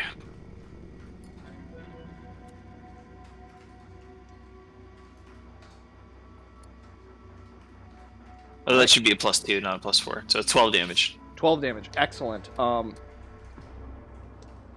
This does a really good bit of damage. Let's see. Cameron, you did 16 points of damage last time? Yes. You This did is 16 plus 7, right? 16, 7. Because the D12 plus the D3 initially, and then the D10 and the D8 plus 3. right. The D10 was a 5. The D8 was an 8. Plus Oh, the 3. 12 and the 3 weren't damage dice? Yeah, that was just the Oh, okay. Yeah, that was the mighty deed, or that was the crit. Okay. So 16 plus 14 is 30 damage all day. Give me one quick second to confirm this in my own way.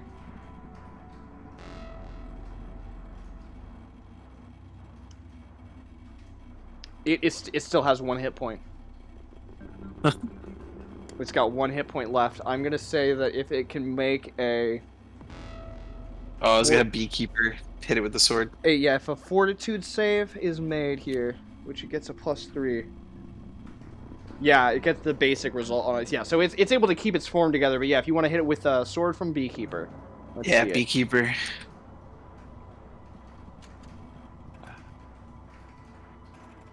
/R D20 -1. 13. 13. You need a 15 to hit. Can he burn 2 points of luck? Yes, he can. You can also burn a Alright. fleeting luck of yours. And Cameron can throw their fleeting luck out as well, if you'd like to do that, rather than burn their permanent luck. You want to do that, Cam?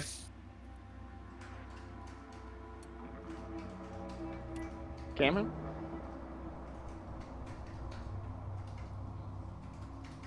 I see Cameron's lit up, but I can't hear him. Oh, I'm yeah, gonna I see. refresh again. 1 second. Can you hear me? Yeah. Oh I yeah, can, yeah. We can both, let's both burn Yeah. our fleet. Bleeding. Okay, cool. Alright, so that'll do it. Go ahead and roll a d10 for damage for the flavor here. Alright, yeah, two points of damage with just a quick flash of the katana's steel and a spray of sparks across the front of Bobby the Robot's frontal, form, where the molten, the blood of the earth has weakened the armor quite a bit. There's just now a huge gash. Wires spill out, sparks start flying everywhere, and the robot lands flat on its face, finally shattering its domed helmet. Dang. We're 2 for 2 with automatons. Yeah, what is this shit? I pulled the little green man out of my pocket, Oh, the little and I'm like, the bronze yeah, the little- automaton? oh yeah, and I hold him over the robot, and I'm like, I'm glad you didn't end up that way. Yeah, so you comparing the two, you notice that the one inside your little vial is mostly gears and like steam. This one is like wires and stuff. It's like very different. Yeah. And you can start to note the differences here. But now that the robot is dead, what would you all like to do here? I guess examine the rest of these containers. Alright, here we go. I'm going to just go ahead and read them off. We got the katana, which you've already grabbed at plinth number 1. Plinth number 2, with the intermittent security field, has the rose and briar covered full plate armor. Number 3 is a statuette of an enigmatic humanoid face with strange glyphs surrounding its base. The security field is intermittent on this plinth. Plinth 4, a boxy apparatus with straps and a pair of buttons covered in metal bracers. The security field is up and static. You're not going to be able to get this one. 5, there is a strange staff of Ooh. some kind. It's black. It looks like it's made of steel or metal, maybe some kind of black iron. You're not quite sure, with an intermittent security field. There is, in Plinth 6, a petrified wooden plank of no discernible origin with a static security field. Number 7 is a very strange looking device. It looks like it's made of gears, and it looks sort of similar to the same technology of the automaton, but it is made of brass. It has these like strange buttons on it. It looks very, very bizarre. Static security field on that one. Plinth 8 has a bronze shield that looks, very sizable and like a very good shield. 9 has a strange star-shaped piece of metal about the size of the palm disc in the center of your hand. It's shaped like a star. It's got like a circular thing on the outside of it and a hole right in the center of it. Finally, Plinth 10, the final plinth, a painted ceramic vase of exquisite craftsmanship. There is a intermittent security field here as well. I'm gonna go to that staff. Okay. Plinth 5, it's got an intermittent security field here. Do I have to like, try and like time it where the field's off and snatch the staff real quick? Yes. Let me see what the actual check is. Yeah, a reflex save of 10. Okay.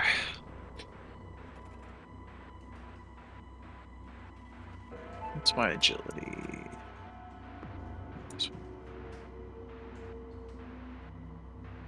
Oh. Oh shit. Okay, so you needed at least a 10. Oh, hold on. Cameron, I gotta take your coin because you used that already. Yeah, I forgot how to undo it. Oh, I can't. You just click on it. It won't even let me take it. I don't understand. You just click on it, drag it out. Like, kind of opens up like a little wallet folder thing when you click on it. Got it. Okay, so yeah, you need at least a 10. Do you have enough luck to burn up to that for now?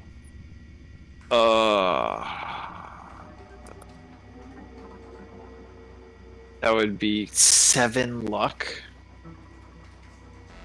Yes. Is this not the kind of thing that I can take a 10 on? No, it's not. I'll go snatch it for him. That's not what we're deciding whether or not he comes into contact with this security field and takes damage from it. Yeah, I'm gonna burn the luck. Okay. All right, so you do not come into contact with the security field. We don't need to make a fortitude save for that. And you grab this strange iron staff. Can I get an intelligence check from you? You need a 20 to fully understand how the staff works.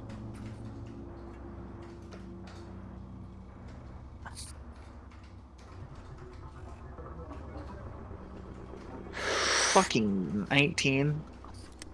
I'm burning the one. All right. You know how a crossbow works. This is pretty similar to a crossbow. You're not really sure what kind of bolt it shoots, but it's got a trigger at the lower end. The butt of this rod can rest firmly in your armpit shoulder area, and it even has some sights on it that you can aim up your shots with. You're gonna roll ranged attacks with this at a -1 dice penalty, so with a D16 because it's an untrained weapon for you. No class has weapons like this trained, and for intents and purposes, you understand that this thing has a range increments of 200 feet, 400 feet, and 600 feet respectively. 200 short range, 400 medium range, 600 long range.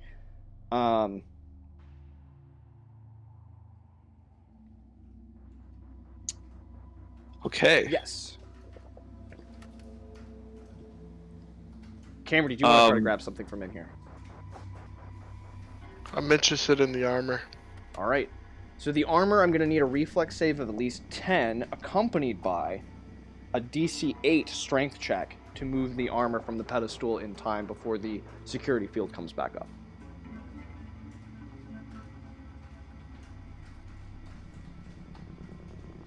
That's a 19. That is the reflex save made successfully. And the strength check? That's a crit fail. I need you to make a fortitude save now.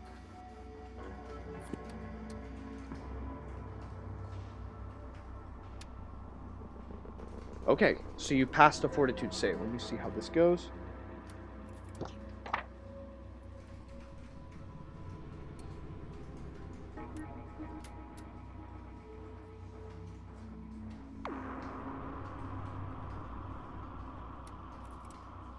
Alright, you are zapped by the security field.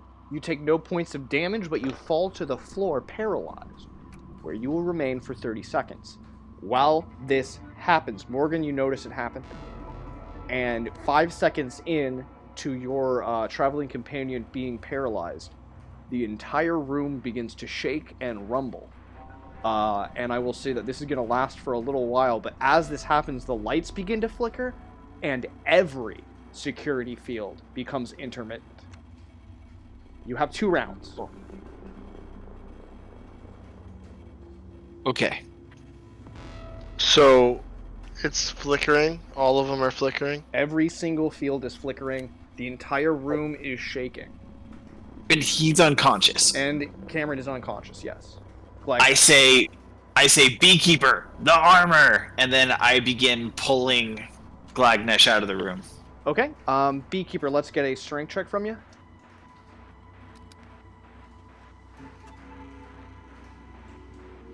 Oh, man. Alright. 17. 17. Alright, that Beekeeper is able to pull the full plate armor off of there, and it's fully painted. They have possession of it now. As you are moving your friend, you notice that the statuette with a humanoid face is completely, unprotected. This boxy apparatus with straps is unprotected. The wooden plank, the strange machine with buttons all over it and gears, the bronze shield, the star-shaped silver object, all of these things are completely unprotected. As you start trying to pull your friend out of this room, you are, I won't say that you're overcome with a little bit of greed, but you do notice your opportunity for greed, and I'll let you act appropriately for your character as you would see fit. Well, it seems like the room is collapsing. Well, everything is shaking here. Nothing has fallen down quite yet, but there's definitely some rumbling and tremors in the room.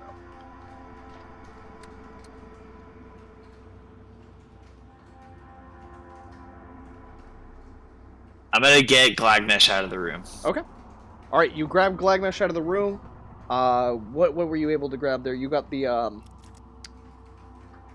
all you have is the rod there and the armor. Yeah. Glagnesh, you awaken just as the room stops shaking and the security fields come back up. All of them become Oh. static? No, they don't all become static. The ones that were intermittent are still intermittent, but the ones that were down are back up now. Oh. Good choice.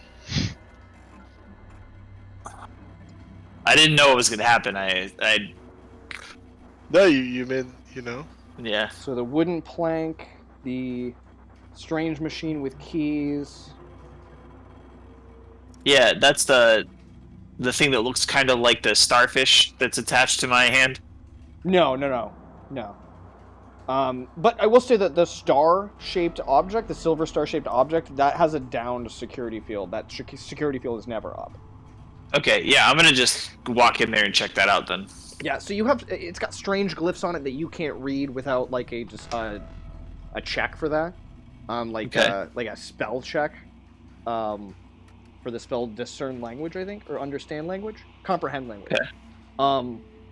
So you don't recognize the glyphs, but it like a hole has been like, blasted through, like someone drove a nail or a small stake through this star. And it does have, it looks like it has like a pin on the back for you to like pin this onto an article of clothing. Oh. I pin it onto my robe. Okay. Excellent. What do you all do now? I put the armor on. Okay. So what was this? A suit of full plate?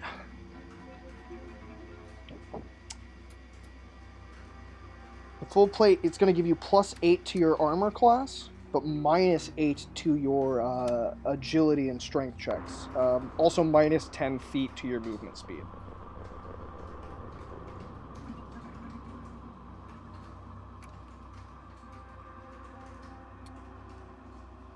So we'll just remember that. I'm putting it all in. Yeah, it takes about 30 minutes to don the armor. And I'll say that as soon as you stand back up and you've got this armor, the room kind of rumbles again and the lights flicker a bit. Do you want to grab anything else? Do the containment fields drop again? Yeah, I will say that the static ones become intermittent, and the intermittent ones stay intermittent. Okay. But So we've still got the mask thing. yes. Can I like use my walking stick to kind of like I'm gonna get Beekeeper to kind of help me out here and use the sheet from the other room to catch the mask, and then I'm gonna try and just use the stick to like swipe it out. Yeah, make an agility check. Make a little attack here. You can add your reflex to this as well if you want. I don't know if I have reflex trained, do I? As a wizard, I don't know. I think it's No, fortitude. I don't. I think it's fortitude you don't have as a wizard, but I'll check that out. My reflex is 0. Okay. Yeah, my will save is +1. Wow. Reflex is +1 for a wizard at level 1. Yeah, but I have an agility of -1. Okay, so yeah, it cancels. Oh, and you rolled on it, you fumbled. Yeah. I'll say that since you were using the stick, that you don't suffer any negative effects from this, other than potentially dropping the stick. But you're not in combat, so it's not going to make too much of an effect here. Do you want to try again? Yes. Okay. We'll go ahead and roll it.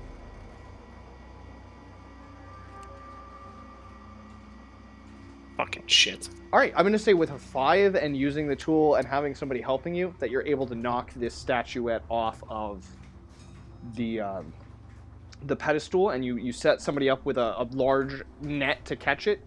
It doesn't receive any damage. I'll say there's like a chip in it, but that's not going to really affect it too much. It's those strange glyphs that are the most important. You want to make an intelligence check for me.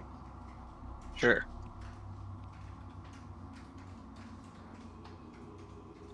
It's a 9. A 9. Okay, you as you're looking at this thing begins to look as though it has more than 3 dimensions.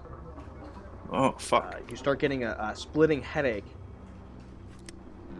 But you have the feeling that if you give this thing a lot of study, you'll be able to learn a new spell from it. Oh. Alright. At this point, the room continues to shake, more violently now, and some of these diffused light tiles in the ceiling fall and shatter. Oh, shit. Oh, no.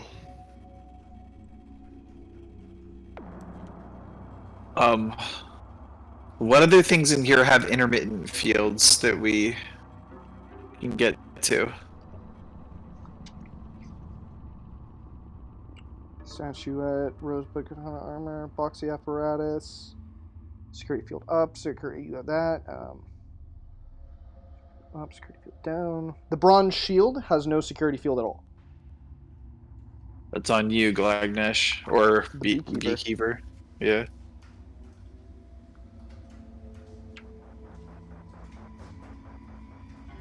Alright, and the shield provides a +2 bonus to armor class to anyone who carries it. I seem to have lost Beekeepers.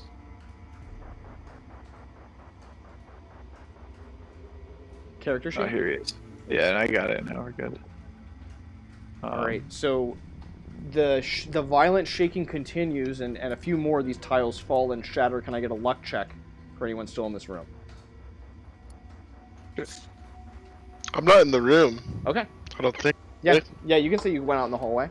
Don Yeah, your I armor. wouldn't don my armor. Yep. Yeah. You were specifically dragged out. So the beekeeper then grabbing that shield.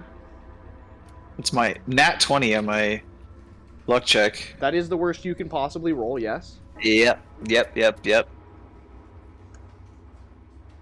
take 1 point of damage. Okay. Is that the beekeeper? Yeah, and the beekeeper gets 13, which is a failure for him as well. Yep. Just by 1 though. The beekeeper's going to take 3 points of damage. Are they still up? Ooh, yes. Oh wait, no, that was Slave. Oh no, it's a 0. It's a 0. Okay. So here's what I'm gonna say. Do you want to sacrifice the shield to save the beekeeper? Yes. Okay.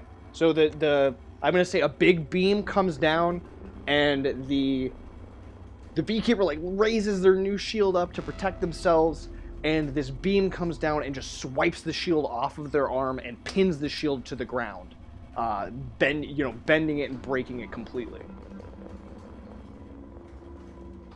I yelled to him, grab the button box and let's get out of here.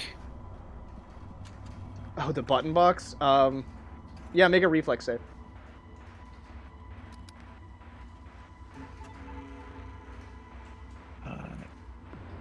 /R 25. Okay. Make a fortitude save.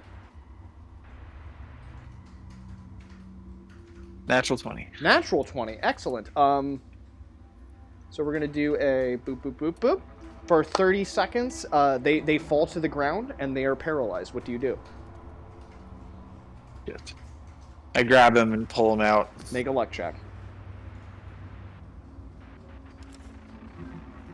15.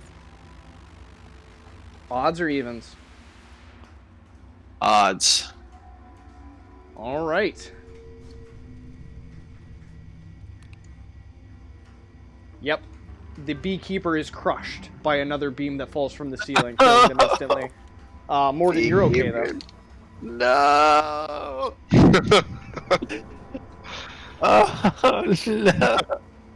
Beekeeper, I failed you. No! The whole place is coming down around you. What do you do? I get out of there. Which way? The way I went. This way, the door. Right. So yeah, you're in the hallway now. What do you do? The whole place is still coming down. Oh, the whole fucking shit is collapsing. Okay, yeah. Oh god. Okay, down this tunnel then. Back through this tube. Same. All right, And down then the tunnel. You slowly descend while this whole place is coming down around you. The energy into this tube is starting to give way, and you find yourself, slowly descending and then suddenly dropping like 10 feet, and then slowing down again, and then dropping 5 feet, and then slowing down again. Eventually, you do make it to the bottom. Your stomach feels all kinds of weird, and you're feeling a little bit dizzy, but you make it to the bottom. Where to next? Do we want to go out the hole in the ceiling or down? Do we want to risk another tube? Do we know that we don't know that tube up top? We know that this Too much time. tube The southern A door will explodes. take. Yeah. The southern door explodes in a blast of metal and stone, and the Let's young go D. T-Rex Let's go D. bursts through the southern Or C. doorway into this chamber. Okay. Roll initiative. Okay, We're let's. not going that way. Oh, okay. Oh my god. Okay.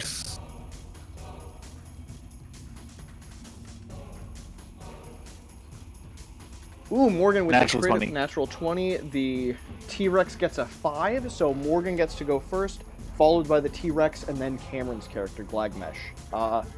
Morgan, would you like to lead us off here? I'm also going to dish out the fleeting luck to everybody. Yeah.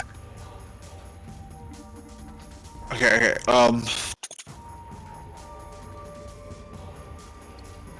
I'm gonna shoot the rifle. So I'm gonna go down towards the bay, and as I'm crossing the hallway, I'm gonna try and just pop a shot at the T-Rex. Okay. All right. Make a roll. So it's a D16, right? Yep. It's an 8. What do I add anything to that? It's a agility check. So it's a 7. All right. You need a 13 to hit. Roll luck now. Okay.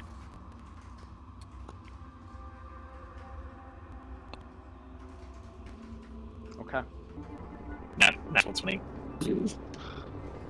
As you fire a blast from this rifle, you feel it get really hot in your hands just before there's a flash of red light. Last thing you see, Cameron, there's an explosion. Your friend's laying seemingly dead on the ground, face down in the slush. The T-Rex is slowly pushing its way into the room. What do you do? Where do you go? You have 10 seconds. I grab him. And? I grab him and we go to 2A. Okay. All right. So Go through. make a swing check for me.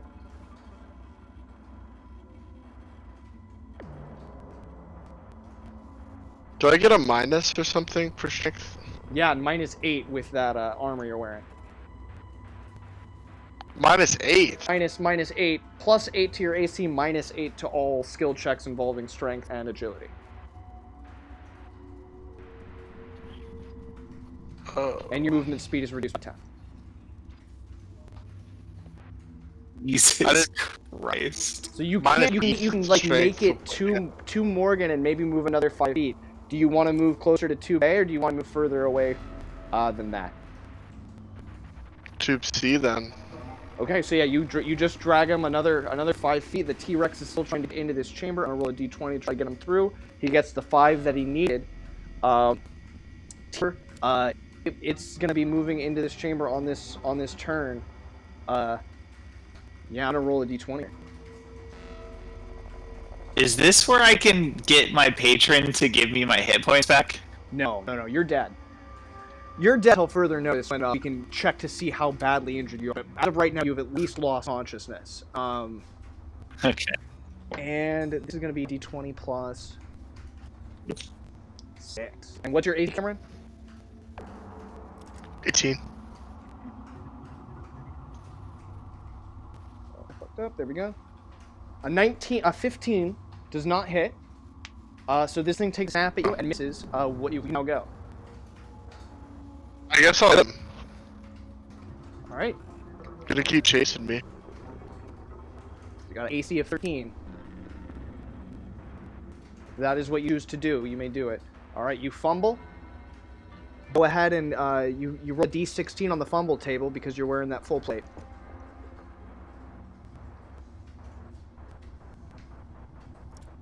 And 11.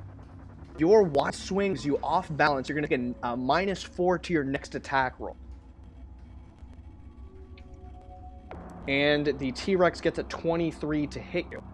The T-Rex is going to inflict 2d4 plus 1 damage with its teeth. 3 points of damage. Are you still with us? Yes. What do you do? I mean, I kind of just have to keep fighting, so... You can keep fighting, or Try you to can swing pull again at back him. to the north. It's up to you. Those are your two options, it would seem. I just can't really run. I don't see why not. Yeah, you just slow. Like, Yeah, well, yeah, that's- you can move 20 feet can't. towards that doorway, and then the T-Rex has to get through that doorway. That situation. Or you can continue to fight. You're going to take -4 to your next attack, though. Alright, yeah. I guess I'll move to the doorway. Okay. I'll try to.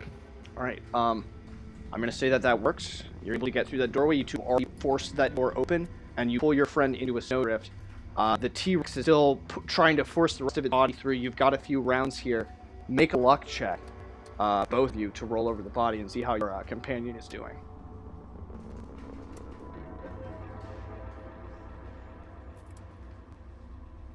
Are you both high? Yeah. Alright. So, Morgan, you're a beekeeper now. Beekeeper's dead. Oh, the beekeeper also died? Yeah, remember he gets crushed. Oh god, he got crushed. Yes, so it's only Cameron. You're the Yeah, only one crushed by left. You're Cody. Blagmesh. The T-Rex is trying to claw its way into this door. There is a hole in the ceiling. You've got some very heavy full plate armor on. What do you do? I'm gonna go through Tube C. Okay. Okay. Yeah, I'll give me a... You guys didn't clear the debris in front of Tube C, though. It's gonna take you 10 minutes. No, we did. You cleared the furniture. Oh, fuck. So it's gonna take you 10 minutes Then I fight. Alright. How long do I have? Just the next attack? Yeah, I would say you've taken enough time that you're no longer off balance. And you can now stand. You can, like, stand and deliver to the fucking, In the doorway while he's like, getting through and him. Yeah, I'll give you a surprise attack against him. So you can go first here. A 15 hits. Alright. Go ahead and roll damage. It's a D10 plus 3.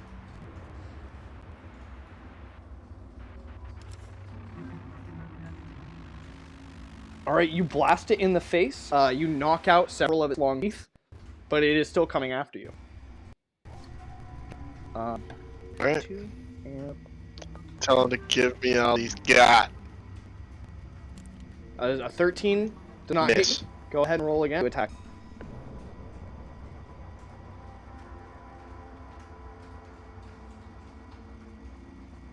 That's a miss. Yuck. That's a natural change from the T-Rex. Oh. Need to look this up now. The T-Rex has a total of 4 hit dice. It is a monster. It's gonna roll. Wait, did it get through the door? Did the T-Rex get through the door? After the 2 rounds, yes. Enough to get a kill okay. on Cameron. I mean, if they were in melee. So can I get a D? Somebody want to roll a D modified by your current luck score, Cameron?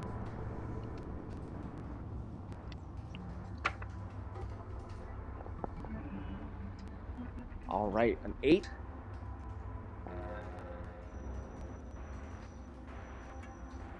An additional D6 damage from the strike. 2d4 plus 1. I die.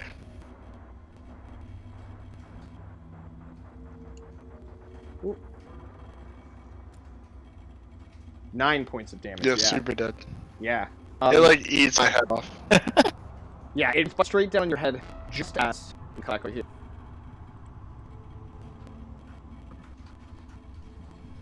So here is the side view of the chamber you were in. You're in room number 3. And if you miss, there is a safe zone from when the glacier breaks in. That is exactly what happens here. The glacier breaks off and crumbles, burying you two and the chambers you were just in under hundreds of feet and tens of thousands of pounds of crushed ice and rubble, burying you for all of history. Brings us to everybody's favorite part of the session, where we go around and we ask what the part of the session was. Starting with Cameron, what was your favorite part?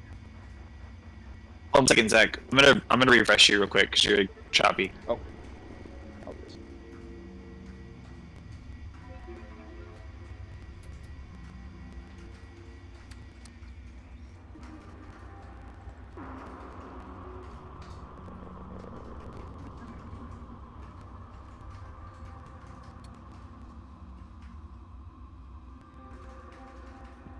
It looks like Discord has left me. See if we can get connected here in just a second.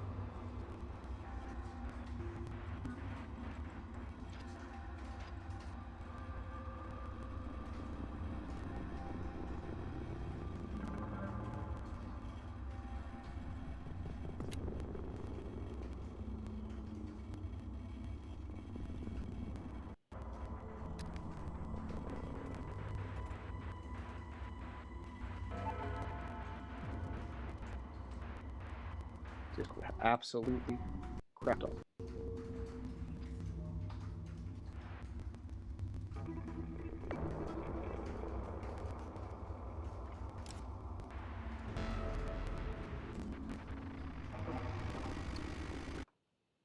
Okay. All right, we lost it. Can we get it back?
Okay, yeah, we're back. We lost roll 20, and my kilobytes per second jumped up into the 5,000s there for just a second.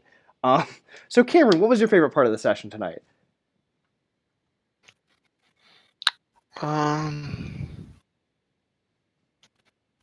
Probably sending that dude down the hole and him dying. That was pretty funny. That was actually really. I like the fact that he made it so well down, and then all you hear is just screaming. And then Yeah. you found him like half eaten when you went around the other way. That was actually Yeah, really good. that was cool. Finding him again was funny. Morgan, what was your favorite part? So, Expedition to the Barrier Peaks was like the first D&D module I ever heard of. And they like kind of told me about it, but then stopped talking about it. They're like, "Oh, one day you're just going to have to play it for yourself." So I was really excited to finally get to play Expedition to the Barrier Peaks. That's not what this is. Is this not Expedition to the Barrier Peaks? No. This is Frozen in Time. This is by Michael Curtis. This was written in like 2013. This is one of the original DCC modules. Oh. Yes, but it's pretty similar. It's that nice mashup of Yeah. sci-fi and fantasy. Yeah. It's the... Okay. Well, this is still awesome. Yeah, no, I thought that's what this was the whole time. But yeah, it's really funny. Yeah, I think it's I was probably super similar. excited. Yeah, But I think my favorite is I think you kept pushing it, and I knew it wasn't gonna go well once. It was like I think it was that Morgan, you didn't realize that the whole place was coming down when I said like the room was shaking. Yeah. I thought it was just that room was collapsing, and I should have like probably realized that like the whole thing was Coming down. Yeah, the whole shit was coming down. I wasn't conscious. Morgan, your death was very like. I kind of knew it was going to happen because if you fail a luck check, that thing just backfires and explodes in your hands. Yeah, that's Oh yeah, that is what happened. The crazy part is like if you had just run, you would have been fine. Yeah. But I'll get a pot shot as I run past real quick. I got that 20 on it, and I wasn't expecting it to fucking blow up in my face and kill me.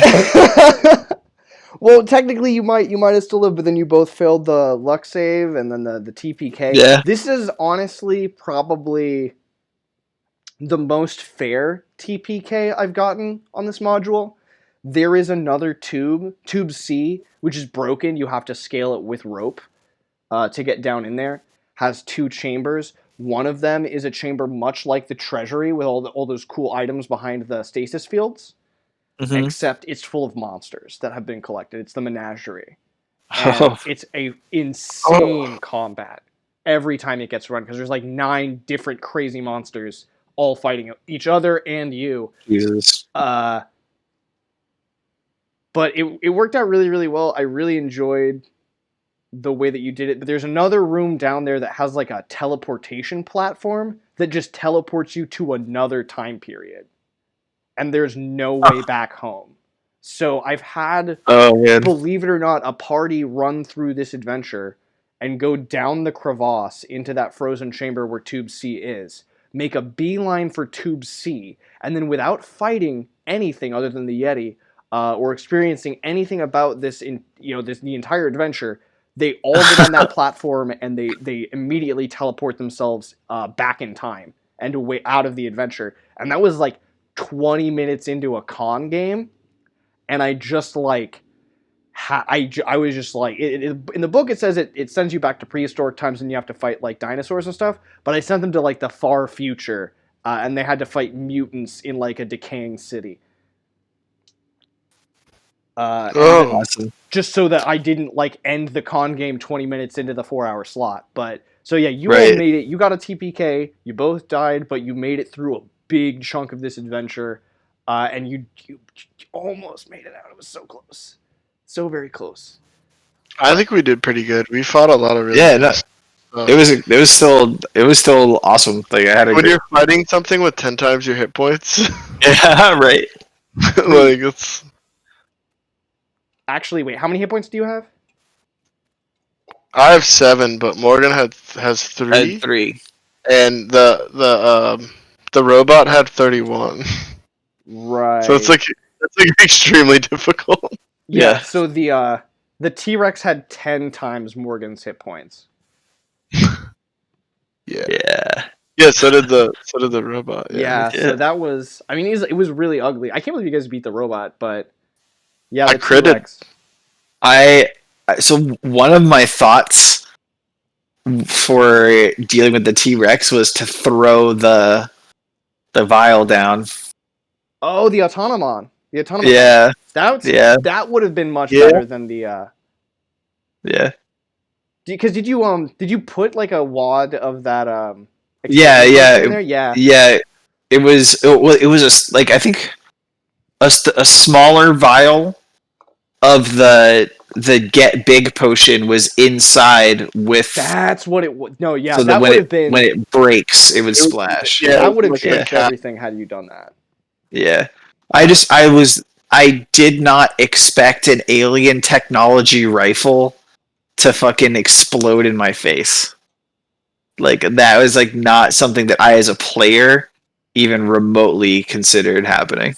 That's fair, but it was. Yeah. It's So let me go, because this is actually my favorite part of the adventure, is like telling you what all those things were in that room. Yeah. Yeah. That was a Mark III blaster rifle from the Android Wars, so it was itself an artifact from a battle. It was heavily used. Okay. The petrified wooden plank has no discernible origin. That's just left up to the players. The weird thing with the keys on it was an Enigma machine, and that silver badge has the writing on it. When you finally translate it, says Deputy Sheriff, Tombstone, Arizona Territory. And the katana dates back from the eternal shogunate of the Lich Shogun. Oh shit. So that's all that cool stuff. And then What about the mask? The mask would have taught you the spell Ekam's Mystical Mask. And that was that was specifically the artifact that I was thinking about you bringing back to Shelba of the Isle of Space. Yeah. But it would appear as though that's kind of flown the coop for now. But damn, what an exciting adventure! But also, yeah, it was a little like it was pretty bad of me bringing you to that lady, because the way she described it, like the only way I could break my curse was like bringing you there, and I didn't actually know what she was gonna do, so I feel kind of bad about that. Yeah, that's it. But I did definitely bring. It's all good. Well, I think I'm gonna try and play like a thief or a cleric next. Definitely, yeah. And there's all kinds of really cool adventures that I can run in. There's plenty more modules. So I actually haven't decided on whether or not I want to do another Lankhmar, or just like a regular old DCC kind of thing. Yeah. But I mean, the only difference is you wouldn't be able to be a white or a black mage. It's pretty much all functionally the same, except you don't get like the bonus feats and stuff. But I kind of I wouldn't want to play another wizard back to back. Like obviously, I want to explore that class more, but I wouldn't want to play one back to back. For sure. And yeah, neither of you have been a thief yet, so that'll be you could even do these are so like varying and different. You could even do 2, but yeah, like a thief warrior, thief wizard build is always solid. I kind of want to see. Oh, go on. I kind of want to do like a funnel. You know what I mean? And just kind of see what we end up with. Like, how do you feel about that, Cam? What is it? Like each of us get like, like we had Beekeeper and Slave. You'd each like get, we each get a handful of them. And whoever lives through the meat grinder is the player who is levels up. Oh, I love that kind of stuff. Okay, yeah. So we'll do like a cool Call of the Commoner. I have a bunch of really fun Hell yeah. This is actually, when you run this as a funnel, they have a special table for generating level 0 cavemen.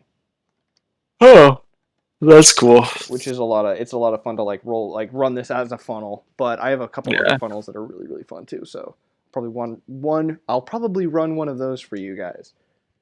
Hell yeah. But with that, I would like to thank you all for watching, and I would like to thank Morgan and Cameron for joining me here in Frozen in Time, the Dungeon Crawl Classics Lankhmar New Blood series, as it comes to a close after only one recorded episode. And so thank you all for watching. As always, I've been Judge Zed, a.k.a. Zacharias, the Pious of Houselane, first of his name, former Lord of Give a Shit, Ashir, Harbinger of Sass, and Holy Prince of the Sea of Ash, and Lord of the Game. And today, that game has been the only game whose maze craze plays for days in ways that will amaze days and set characters ablaze. Dungeon Crawl Classics. Have a good night, everybody.